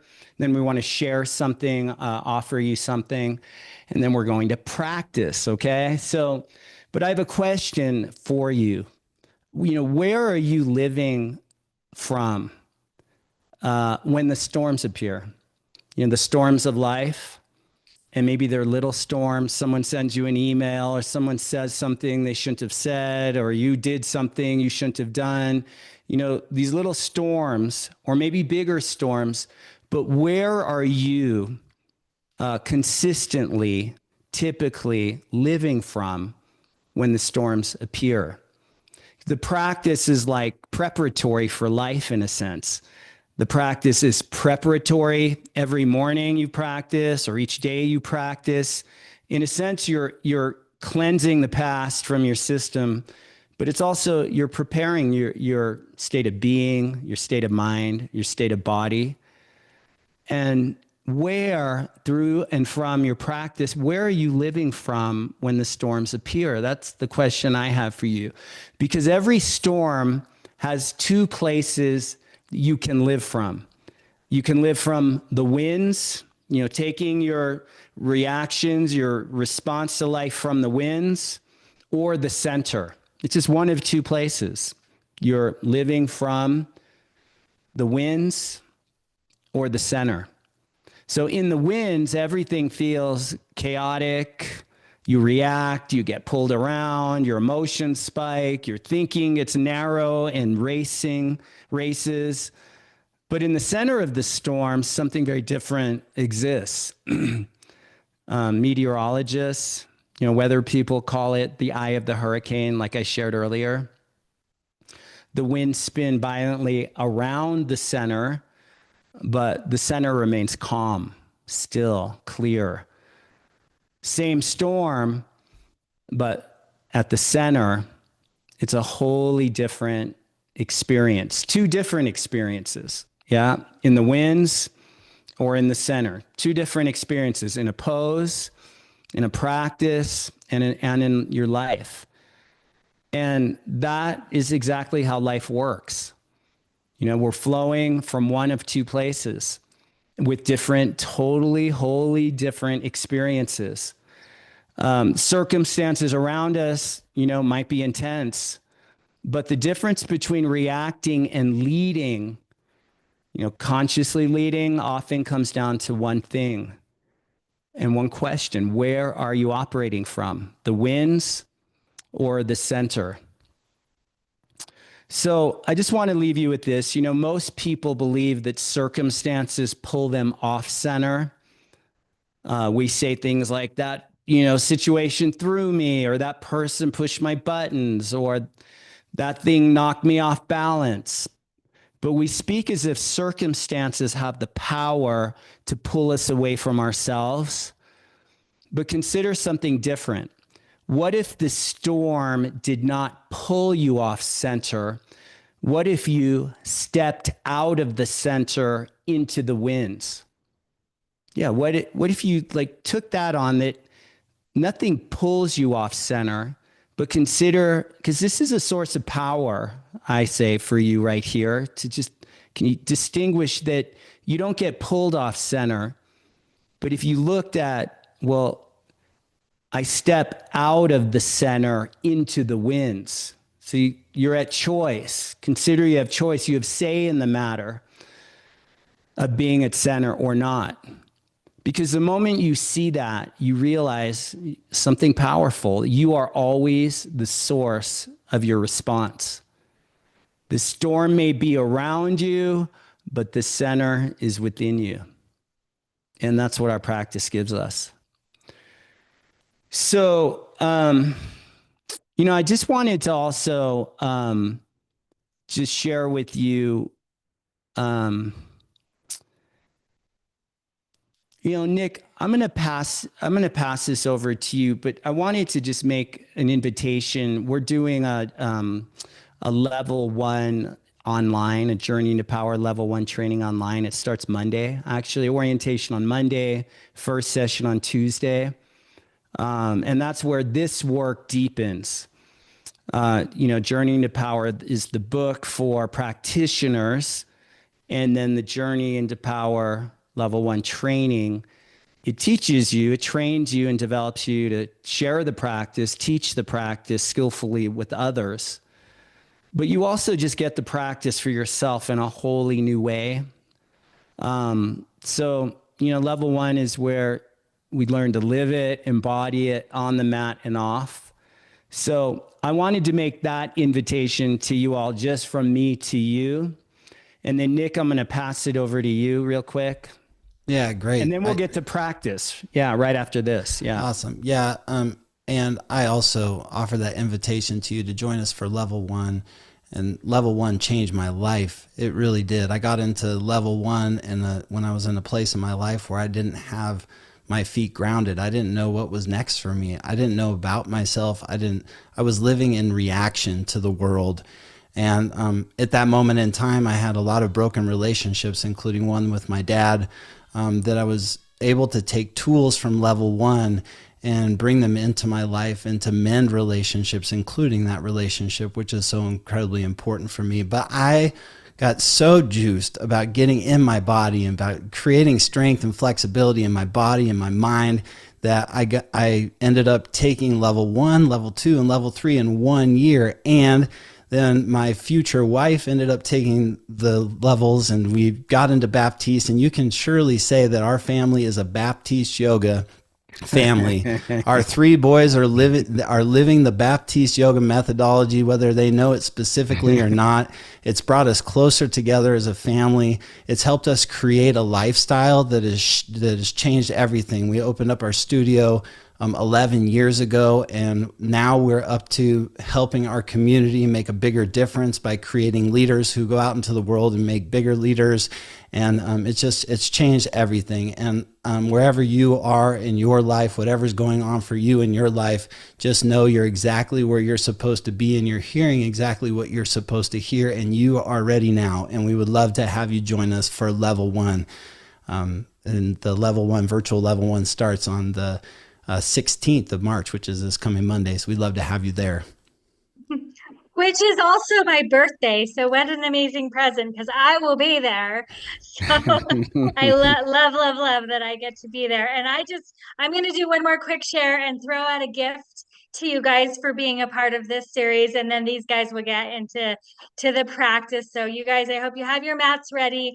I just wanted to, if you haven't experienced Journey into Power with Baron before, I mean, we've got everyone on this call, very experienced people, brand new people, and that transformation that you experience in an hour or two is just a taste of what people actually come out of level 1 on the other side, like Nick just shared, and Amy shared in the chat, and a few others. But imagine stepping more fully and more completely into this next evolution of Journey into Power. And you guys know, Baron, this is not just some yoga teacher training, right? This is about waking up to your life. It's about discovering the patterns that have been holding you back running the show. It's about discovering the places that you stop yourself, holding you back from your own power, and then learning how to break through them. Like, actually not just learning how, but leaning into that and experiencing those breakthroughs and coming out a whole nother person on the other side of level 1. So you do dive deeper into the physical practice, the Journey into Power sequence. You'll master that, but also these life-changing distinctions, coaching, personal breakthroughs, and joining this global community of people like Nick and Amy who are committed to living bigger lives, committed to being up to something bigger than themselves. So a lot of people join thinking they're coming to deepen their yoga practice, which is so true, but they leave realizing they've stepped into a completely new way of being. So this next Journey into Power level 1 is going to be online, kicking off with the orientation call Monday, March 16th, birthday day. And I have a gift for you guys for being a part of this training. We're going to give all of you $200 off that virtual level 1. So Anetta's got the link to register in the chat, and then that code is just 200 off. So I will type that in the chat as well, 200 off. And so, and then Netta's pulling up the link to it's on the homepage, to journeyintopower.com events pages. It's the first training on there, but this code is going to be good for you guys through Sunday evening. So for participating in the Journey into Power Live series. And so now back to Baron and Nick for the practice. Yeah, you got All it. right. Yeah. Hey, and Let's do it. Yeah, one last thing though, don't want to skip on this. If something opened up for you tonight, if you feel ready to deepen your practice, type ready now in cap locks into the chat. If you got something from this training tonight and you're ready to deepen your practice and ready to practice, let's get after it. Type in ready now in the chat. And then once you drop ready now in the chat, then set yourself up for practice. Get your mat out. Make sure, I'll give you just a little bit of time. Get your mat out, roll it out, and it's really important for us to be able to see you so that we can speak to your body in creation of this practice together. So if you need to, shift your camera so that we can see your body as well. Oh, and I do have tonight's winners. Do you want those announced now or after the practice? Yeah, give it right now, real quick. We'll get it Okay, done. okay, Yeah. winners.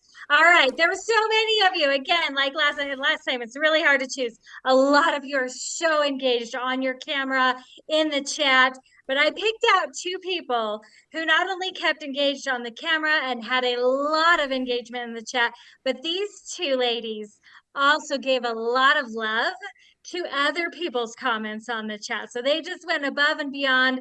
We're all in tonight. So the first one is Diana Gutman.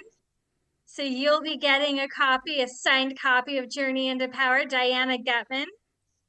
Woohoo! We'll reach out to you and get your address.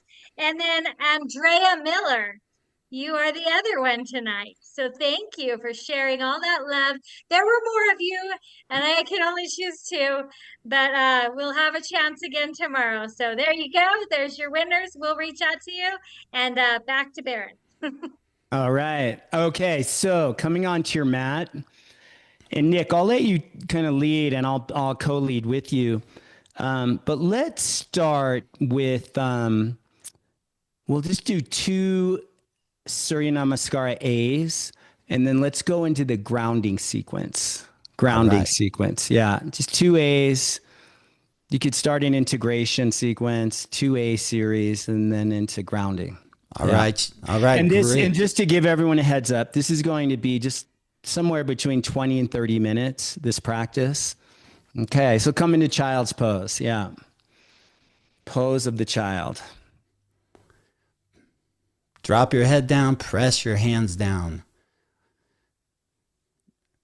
Ujjayi breath. Start to move your breath in and out of your nose, and notice how your breath moves your body. Let the weight of your head drop. Let your pelvis drop. Just drop any energetic, ontological weight. Just drop everything and anything from your day. And then slowly come into downward facing dog pose. And walk your hands and feet away from each other more than is typical. So give yourself a long, wide base. Shake your head around, yes and no. Soften your eyes. Drishti, putting in the pillars. Drishti, Ujjayi. Bandhas from the center of the navel, just below the belly button, right where the pelvis. Find, locate, orient yourself to your center. Take your right leg up, take it over, just wake things up. But, energetically, you're working in a way, given the time of day, that is appropriate, that works for you right now. Drop the weight of your head so it's calming, and then change legs.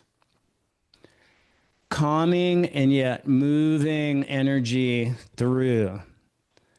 Open your ears and listen to the sound of your breath.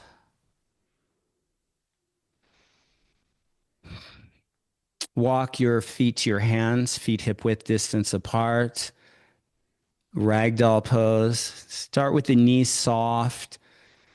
Connect the belly toward the thighs and just sway side to side, your pelvis side to side, The torso side to side. Just shake your head out. Soften the jaw, like really drop your jaw.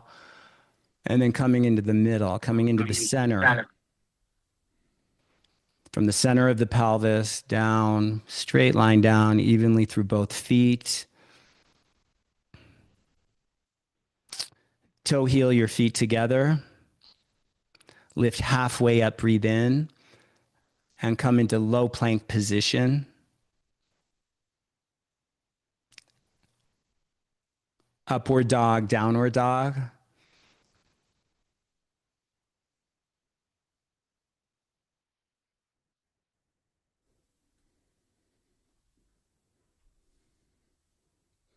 Walk your feet to your hands and lift halfway up, breathe in. Bow forward. Deep bow, bow. Sway your pelvis toward your toe line. Hips forward, head downward. And root to rise. Come to the sky, arms and chest to the sky. The center of the pelvis grounding down through the heels. Pull the earth energy up from the heels, up through the heart, out through the eyes and hands. Breathe in here and bow forward. Forward fold. Hug in, hips forward, hug in, lift halfway up, breathe in. Low plank position, exhale. Up dog, inhale. Down dog, exhale. Ha, take a deep breath in and a sigh. Ha, ha, ha, ha. Shake your head and then just drop it. Soften your eyes to one point. Drishti, the Ujjayi, move breath deep and free in such a way that it's also calming, regulating your nervous system, sparking the parasympathetic, a relaxation kind of sensation, receiving that. Step your right leg forward, warrior one, Virabhadrasana 1 pose. Yeah, coming on up. Good, Ted. Arms straighten, squeeze your elbows, straighten your arms. Pull your outer right hip back. Spin your inner left thigh back. Pin the center of your back heel to the earth and root through both heels and pull the leg muscles into the bones and pull into the pelvic floor, into the navel core, Uddiyana. Now pull up through your chest, up through the spine line. Lengthen the neck, pull the skull up out of the neck. Maybe look up and go back. Pull your fingers out of your hands. Breathe in and low plank position. Chaturanga, upward dog. We'll take one, sun B, upward dog, downward dog. Left leg forward, Virabhadrasana 1.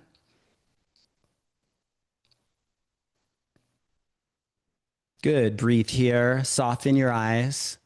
So you can look forward to a point of drishti, you can look upward, but choose a point, be for it, really see what you see. And from that one point, just funnel, let your awareness cascade down and throughout your whole body, from your skin in, rooting through both heels. Zip up the leg muscles into the bones, come into the bone energy, into the pelvic floor, into the abdominal core, the center of gravity. Get that. Now, as you root down from the pelvis through the legs to the floor, pull up the energy up through the legs from the center, take it up through the spine line, up and maybe a little bit back, and then low plank. Good. Upward dog, downward facing dog. Step your right leg forward, warrior 1. Into Virabhadrasana 2, warrior 2. Into right angle warrior. Good, Diana, good.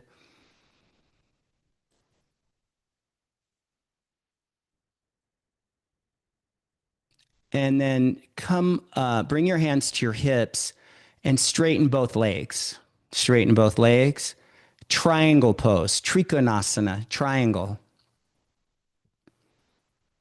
So if you can, your lower hand, your spider fingers at the floor. If your fingertips won't reach the floor, take your legs further apart until the fingers do touch the floor. If you go much wider, or some of you in your stance at your base, you'll see you have a greater access. And it really just, when you take your foundation wider like this, it just opens up the greater freedom through the whole pose. And then come up to standing, catch your hips, turn both feet into 12 o'clock. Both feet into 12 o'clock. Yeah. So both feet facing the same direction. So wide leg forward fold. Look up to the sky. Diana, turn to your center. Turn facing the other wall. And then bow forward. Bow forward. Let's see, Annetta, find someone in the pose who's doing the pose so Diana could see too. There we go. Yeah. Good. Deep breathing. Good, Diana. That's it. Shake your head yes and no. Walk your hands back a bit so you're between your feet more. So your fingertips are in line with your toes or even your inner ankle bones, like that.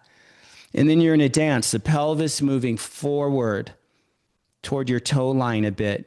And you're pulling your torso, using the hands as leverage at the floor. You're pressing the palms down and forward and pulling your torso to or through the window of your legs. Torso through. Angie, if you can, pull your torso through or toward the window of your legs. Down, like you'll want to bring down. Bring your torso, yes. You want to bring your ears in line with your inner ankles. There you go. Good, good, good. Catch your hips, everyone, and come up to standing. Rise on up, root to rise. Now open your right foot, your front foot to 12 o'clock. Step your back leg in so you'll take a shorter stance. You want to align your body, Parsvattanasana. So you align your body to the front of your mat. Yeah, left hip forward, pull your right hip back. Take reverse namaste between your shoulder blades or hands behind your back like that. And then forward fold, chest to your thigh. Good. Deep breathing, deep breathing. And now lifting halfway up. So lengthen, straighten your spine. Left hand down and right arm up, twisting triangle. Good. Now set your eyes to your upper thumb. Really see, look through the upper hand or through or to the thumb specifically. And now really breathe deep and free through your whole body. And looking for you're looking for the true north in the pose, the center, the pelvis, the navel center, the Uddiyana point. You're looking from for the center.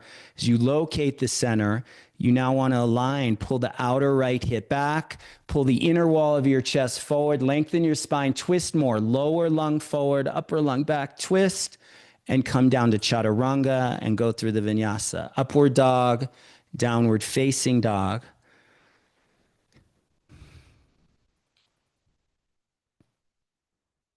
Very good. Step your left leg forward, warrior one, into Virabhadrasana 2, warrior 2 pose,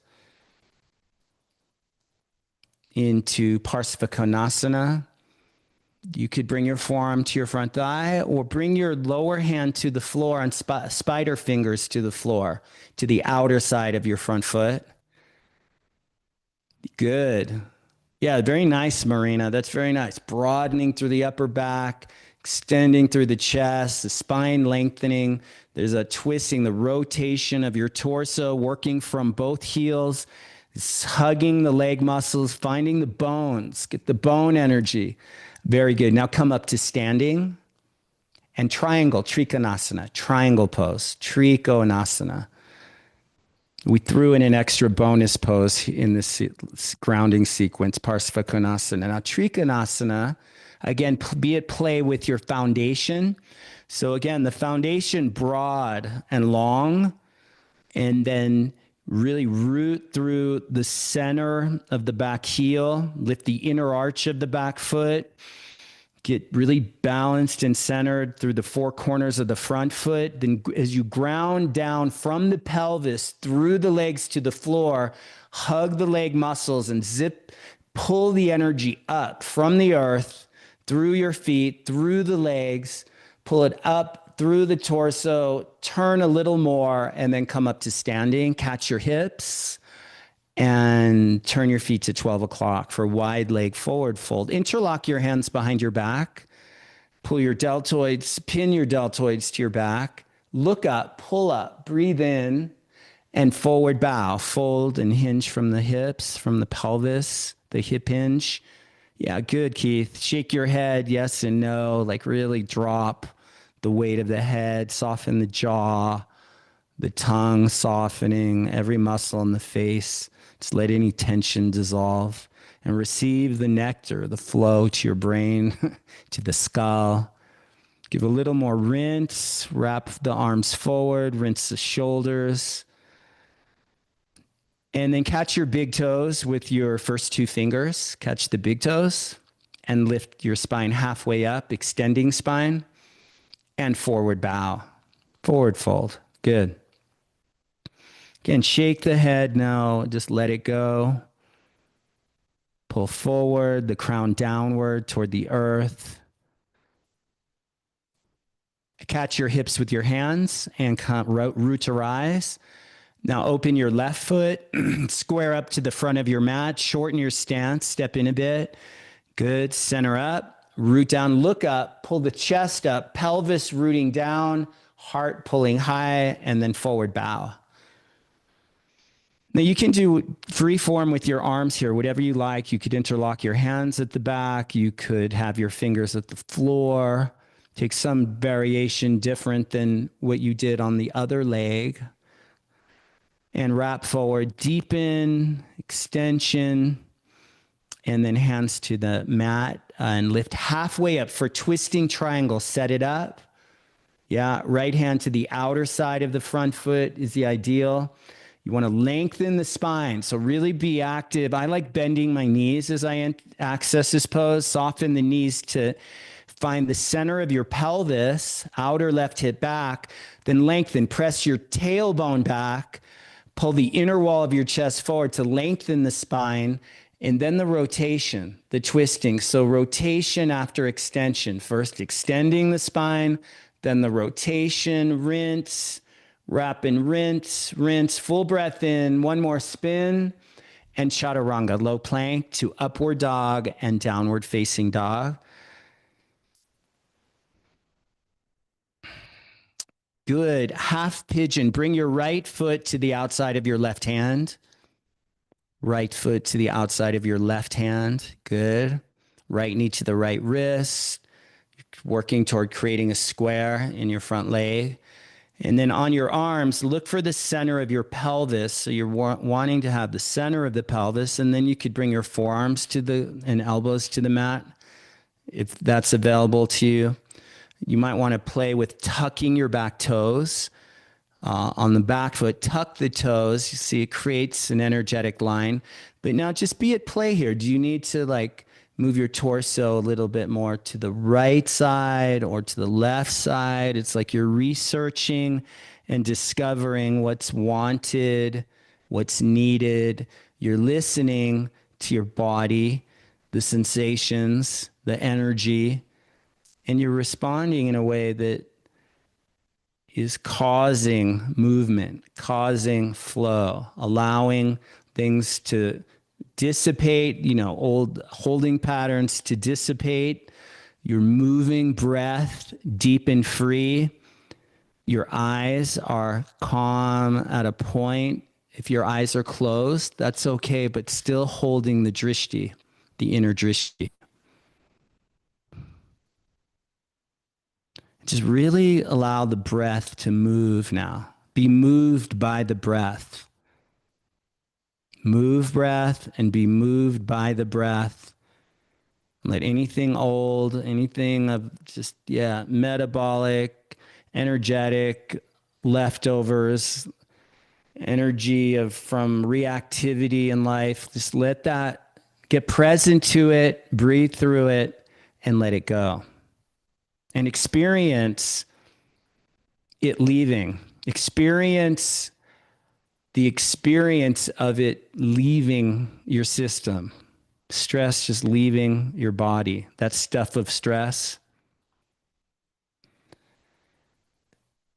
Then double pigeon. So come up onto your arms like training wheels. Wrap your back leg around. Stack the leg. Back leg over the front leg.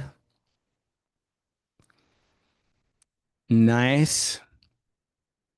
And then you want to hinge forward from the pelvis and you'll bow forward.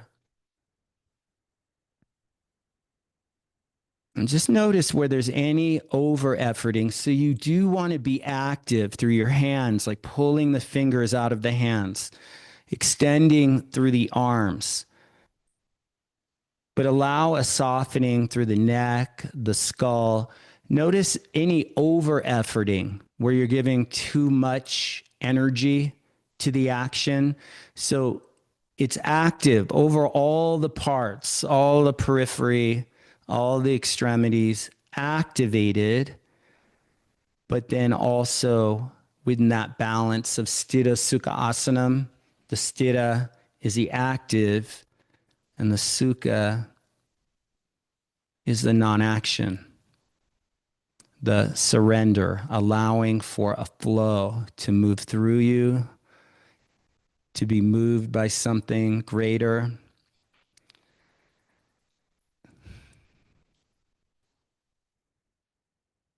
All right, very good. Now, sitting up, stay with me. Straighten your upper leg out for Janu Sirsasana. So the upper leg, straighten it out. Pull your right heel into the inner left thigh, and then catch the front foot and take a forward bow.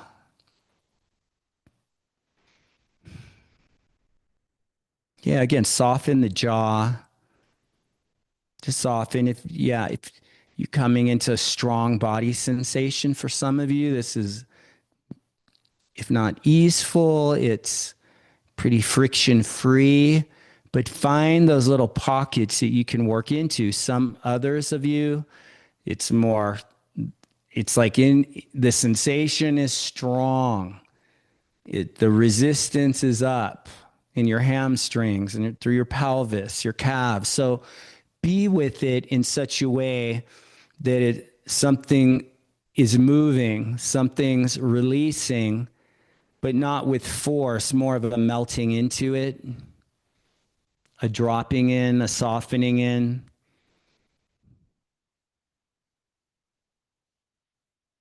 Okay, very good. Now come into downward facing dog. Downward facing dog.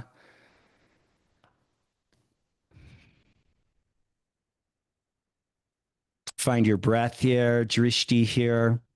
Now notice the sensations from the left and right halves of your body. Notice you did some work, maybe on one side more than the other. Just notice what's so, get present to your body as it is. And then for half pigeon, take your left leg forward. So left foot to the outside of your right hand. Yeah. Left knee to your left wrist. Bring your left hip down. Now locate, while you're on your arms still, straight arms, locate the center of the pelvis, and then you can start accessing if you want it deeper. So if you want to bring your elbows to the mat, do that. Forearms to the floor. Again, hands, so you're conscious to your hands. So one way to come into the pose is you just kind of plop, go unconscious. The other way is you're working from center. The center of the pelvis, the navel center, the center of gravity. And then from the center out to the extremities, there's lines of energy from both feet through both legs into the pelvis, from the pelvis through the spine line, through the torso. Notice the quality of your upper back in relationship to your shoulders. Is there some holding? Could you soften your upper back a bit more? The quality of energy with your skull in relationship to the neck. Let go of any jaw tension or any holding in the face. And allow yourself to just be and experience what you're experiencing. There's healing and really feeling what you're feeling. There's healing in experiencing what you're experiencing. Healing, the word heal is whole, means whole. Heal, you put a TH on the word heal, and you've got whole, health, yeah? Healed is health. And so if there's something that needs healing, it's restoring health. Yeah, you're in the restoration of whole health. And you're engaging your whole person, mind, body, bringing in the pillars, the inner drishti, the breath, from the navel center, Uddiyana, the bandha, the allowing flow, the natural tapas, that healing heat arising, any tension dissipating. Allow for it, the surrender of it. And then very slowly come back up onto your hands and arms, and you'll wrap your back leg around and stack it over the front leg.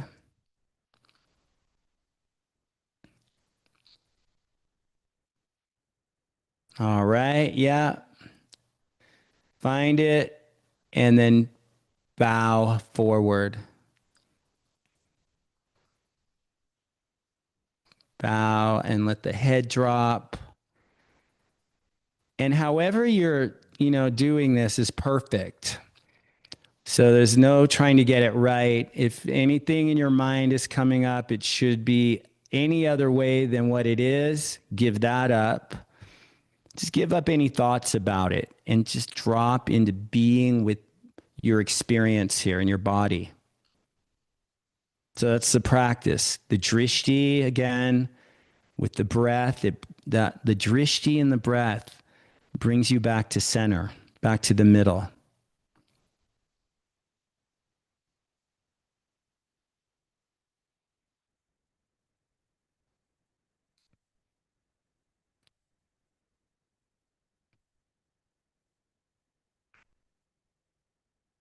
Very good. And then gently sitting up, and you'll straighten would it be your right leg? The top leg straightens out, Janu Sirsasana, single leg forward fold. Yeah. And then catch your foot, pull your spine and chest forward and upward. Breathe in to lengthen the spine, and then bow, forward bow. Yeah, good, Robert. Drop your head, Robert, a little bit more. Yeah, and use your hands with your foot as leverage to kind of lift your elbows and gently pull the spine, the length of your torso forward and downward. You can play with the knee. Your knee doesn't have to be straight, but you want it to engage your knee bent a little bit at least, so you're really engaging the full length of your hamstring into the pelvis. And if you've got easy access here, yeah, straighten the leg. But if you're in the process of working like with a lot of resistance in the leg muscles, then find the balance, and softening the knee will actually give you greater access to a pose like this. And two more deep breaths, and with each exhalation, deepen. The inhalation, expansion, the exhalation, acceleration, just deepening. Very good. And sitting up. Nice. Now, bring your hands behind you to the floor, fingertips facing forward, and flatten your feet, and you'll take tabletop. Lift your hips up to the sky. Hips way, way, way up high. Good. And then come down, and then take shoulder stand. Or if you take headstand, you do classical headstand, take that. So classical headstand or shoulder stand, or you also could take the waterfall pose, the Viparita Karani. You'll place a block under your pelvis and just let your legs float up in the air. What you're looking for is the inversion, right? Inverting, going upside down.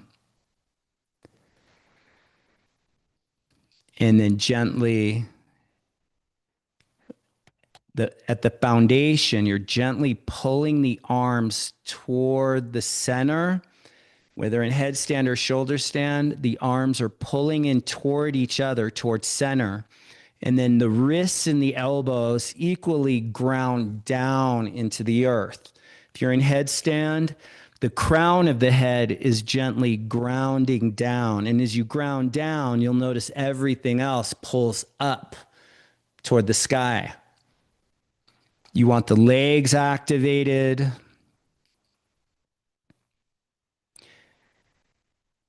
Now, if you're in shoulder stand, you'll come into plow pose. If you're in headstand, you could stay in headstand, or you could also come out into plow. Yogi's choice.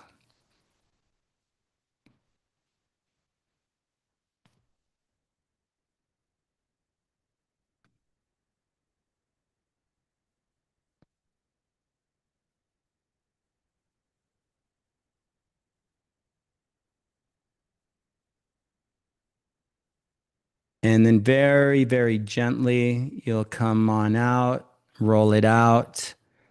You'll come onto your back and you'll take a simple twist. Bring your right knee into your chest and a simple twist. Bring the right leg to the outer left side. Open your right arm like a wing. Simple twist.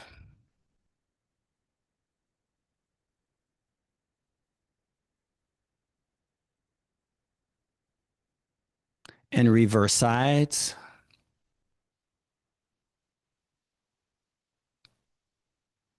Oh, the twist feels good. Doesn't this feel good?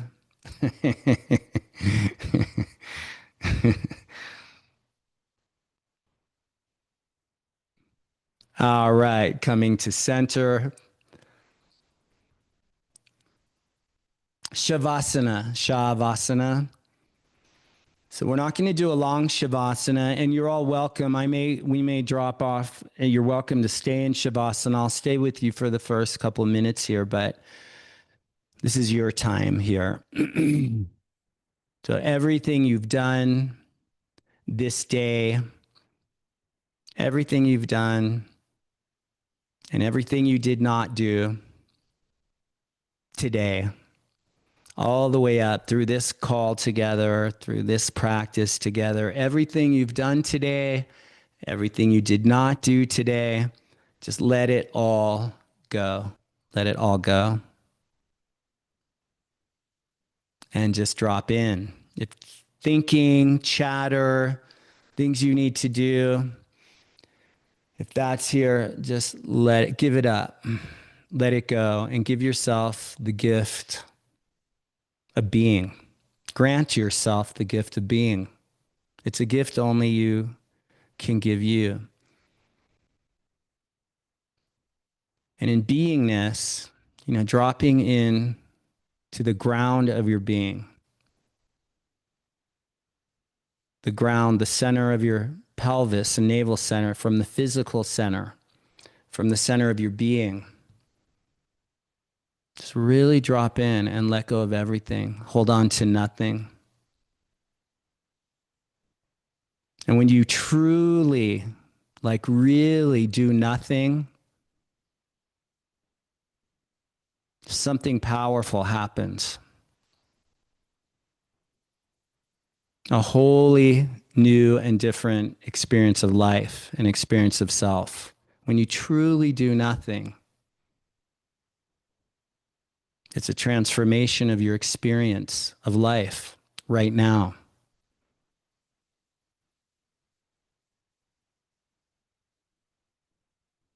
There's nothing to think about.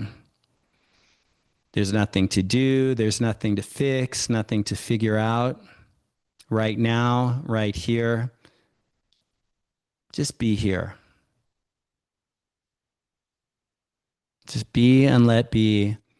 And in a space of all is well. All is well. Because really, all is well. It really is. Let that in.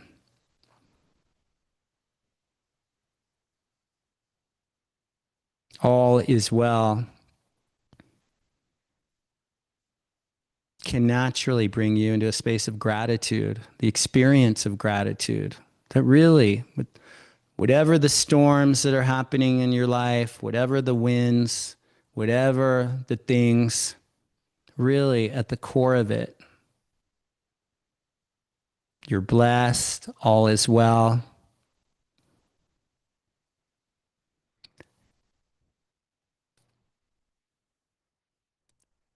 And maybe drop into the experience of gratitude or allow that to just rise up.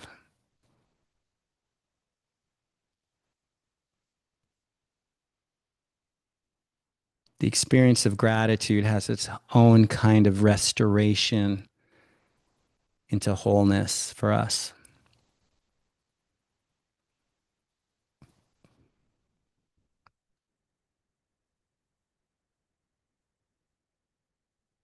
Okay, so you're all welcome to stay here in Shavasana, but I am grateful for you and I'm appreciative of your time here. I don't take it lightly, and your commitment to being here with us and with me. So thank you, and we'll see you Saturday.